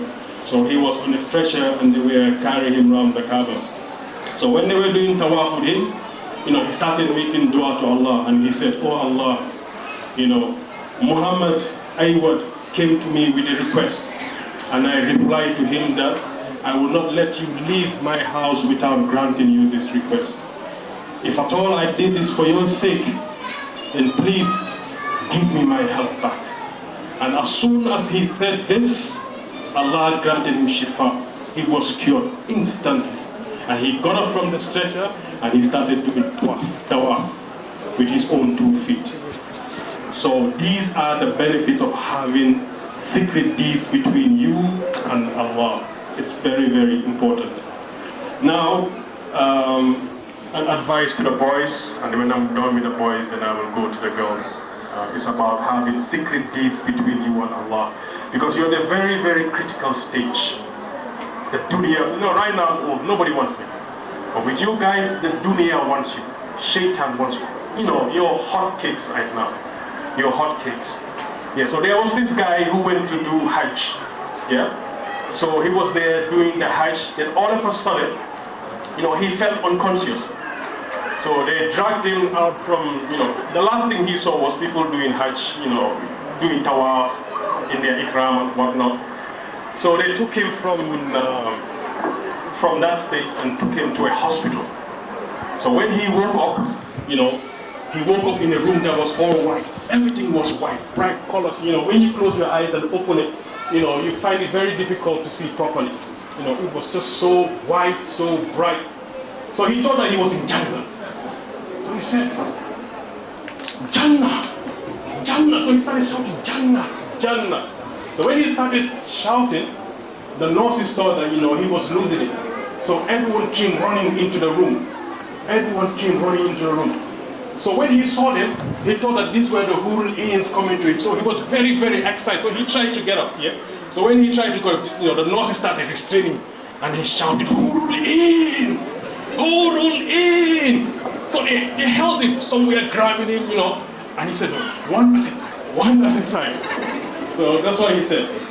So that is for the girls. And these Hurul Ains here, they are so beautiful that if one was supposed to put her finger into this wall, the brightness from that finger will outshine the sun, the light of the sun. And if one of them, even though they don't spit, but if one of them were to spit in the oceans of this wall, it would be sweeter than honey. And their hair, if one hair were supposed to drop in this wall, the fragrance from that hair would fill the entire earth. Yeah? So I want you to have this secret deed between you and Allah. That, I will never, ever close to a woman that is not my wife. I will never, ever go close to a woman that is not my wife. Have this secret deed between you and Allah. So on the day of Qiyamah, when you stand before Allah and He calls you and says, Idris Jawara, what did you bring? You can say to Allah that, Ya Allah, my salah wasn't that great. I struggled to fast. I didn't give out much sadaqah. But there was one deed I did only for your sake. And Allah will ask you, what was it? I said, I safeguarded myself for only my wife. So that's for the boys. So for the girls, you're thinking, oh, these Hurul-Ins, who are they anyway? Everyone keeps mentioning going on about these Hurul-Ins. But I'll tell you, the Hurul-Ins, they're extremely beautiful. Super beautiful. But if you compare a Hurul-In to you guys, when you go to Jannah, you can't compare the two. You cannot compare the two. You know why? Because Salma asked the Prophet ﷺ, are the Hurul-Ins more superior than us? And he said no. She asked him why not? He said, because of our salah, our fasts, the ibadah that we used to do in this world. That is what makes us superior to those ones. Yeah? So she asked him again, if you compare our beauty to theirs, what is it? How can you compare the two? He said the beauty of the Hurul-In is like the inner garment, like the t-shirt or the vest I'm wearing inside, and the outer garment is you guys. You see how beautiful your outer garments are. So if you compare this to the t-shirt, inside is nothing. Yeah?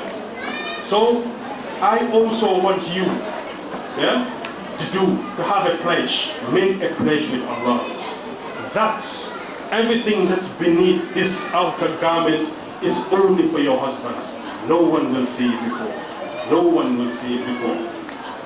Make this pledge between you and Allah. Yeah? And when you go to England, when you go to America, these men are no good. They lie a lot. They will tell you everything in the world. They don't mean a thing. They're all liars. Don't believe a word that they say. If they ask for your number, do me a favor, take a pen and paper, but write your father's name, father's number, or then give it to them. If they're really genuine, they will call your dad. Yeah? So if anyone asks for your number, just give them your dad's number. Say, okay, this is my dad's number. If you're really genuine, call my dad. Very simple, and they'll just run off. Inshallah. So now we'll call Ustaz Barry to do the nasheed, inshallah. I'd like to thank everyone for making this day special. Without you guys, it wouldn't have been like this. The turnout has been great, and may Allah reward you abundantly. Yarin bi moma ci gëna kontaan lo parce que jóge ci kaw bu ci suuf xale yi ñu ngi monitor lu nekk pour xale yi ok monitor bi moma ci gëna kontaan lo parce que sa doom mun na jàng ba wàcca amut yar amul teggin xamul lan la war a def ok fii nag xale yi ñu ngi ragal TikTok yi ñu ngi ragal lu nekk pour def parce que boo ko dooree il faut ñu gis ne yaa ngi def dara man foofu moo ma gën a kontaan loo parce que jàng bi kay éducation la ñépp a ko mun a def mun nga jàng ba wàcca alxuraan mun nga jàng lu nekk waaye bu amut yarin bu amul yar amul teggin amul benn njëriñ yar bi rek lañu gën a rawante ci dunda bi yar bi lañ gën a rawante ci jëfin yar bi moo gën a am solo waaw school bi kontaan na ci seen yar torop mënuma wax musuma wax ci booloo sax waaye suma xol moo fees ma ne il faut ma wax rek bu fekkee ne 5 minutes la sax ma wax pour waajur yi xam ne lu ñuy toppatoo ci school bi kontaan ñépp a ci war a kontaan parce que pour ne man suma doom am na éducation ñoom ñépp xale yépp dañuy jàng ba wàcca am sa éducation jàng sa alxuraan tamit ba pare waaye boo jàngee alxuraan ba pare yarin nekku ci rus nekku ci ban njëriñ la am amul benn njëriñ waaw nañ gën a correct ci yi ak seen xale yi ci jàng bi ak ni leen di yaree seen yar bi neex na ma torop man kay awma lu may wax bu ma continuer danaa wax lu ma warut a wax waaye school bi man kontaan naa ci torop jërë leen jëf ngeen baal ma al sama Ousmane ok just to summarize what she was saying, she was just expressing her gratitude to the school. هل لك سر عند الله بينك أنت وبين الله. That is only between you and Allah. هل لك صدقات تخفى. Is there any alms of yours? لا يعلمها إلا الله. That nobody knows except Allah. قصص لا تكشف إلا. Is there any story of yours? بكتابك حين ترى الله. That is never revealed to anyone anywhere. ما حراك بهذا أنت. You will only reveal those stories to Allah after seeing Him. يكبر قدرك عند الله. Those stories will increase your respect to Allah. هل لك سر عند الله بينك أنت وبين الله. هل لك صدقات تخفى لا يعلمها إلا الله. هل لك سر عند الله بينك أنت وبين الله هل لك صدقات تخفى لا يعلمها إلا الله قصص لا تكشف إلا بكتابك حين ترى الله ما أراك بهذا أنت يكبر قدرك عند الله قصص لا تكشف إلا بكتابك حين ترى الله ما أراك بهذا أنت يكبر قدرك عند الله هل لك سر عند الله بينك أنت وبين الله هل لك صدقات تخفى لا يعلمها إلا الله قصص لا تكشف إلا بكتابك حين ترى الله ما حراك بهذا أن يكبر قدرك عند الله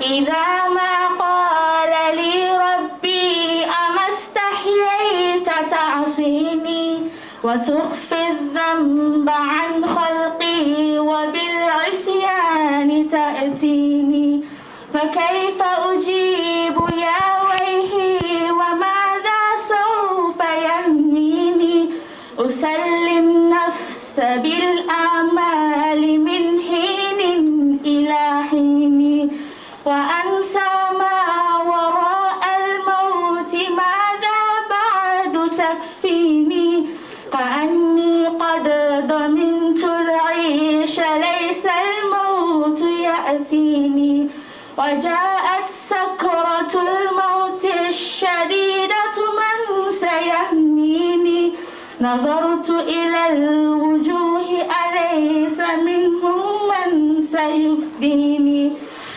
سأسأل ما الذي قدمت في دنياي يوجيني فكيف إجابتي من بعد ما فرطت في ديني ويا ويحي ألم أسمع كلام الله يدعوني ألم أسمع لما قد جاء في قاف وياسين ألم أسمع بيوم الحشر يوم الجمع والدين ألم أسمع منادي الموت يدعوني يناديني فيا رباه عبد تائب من داس يأويني سوى رب غفور واسع بالحق يهديني أتيت إليك فارحمني وثقل في موازيني وخفف في جزائي أنت أرجى من يجازيني إذا ما قال لي ربي أما استحييت تعصيني وتخفي الذنب عن خلقي وبالعصيان تأتيني ما شاء الله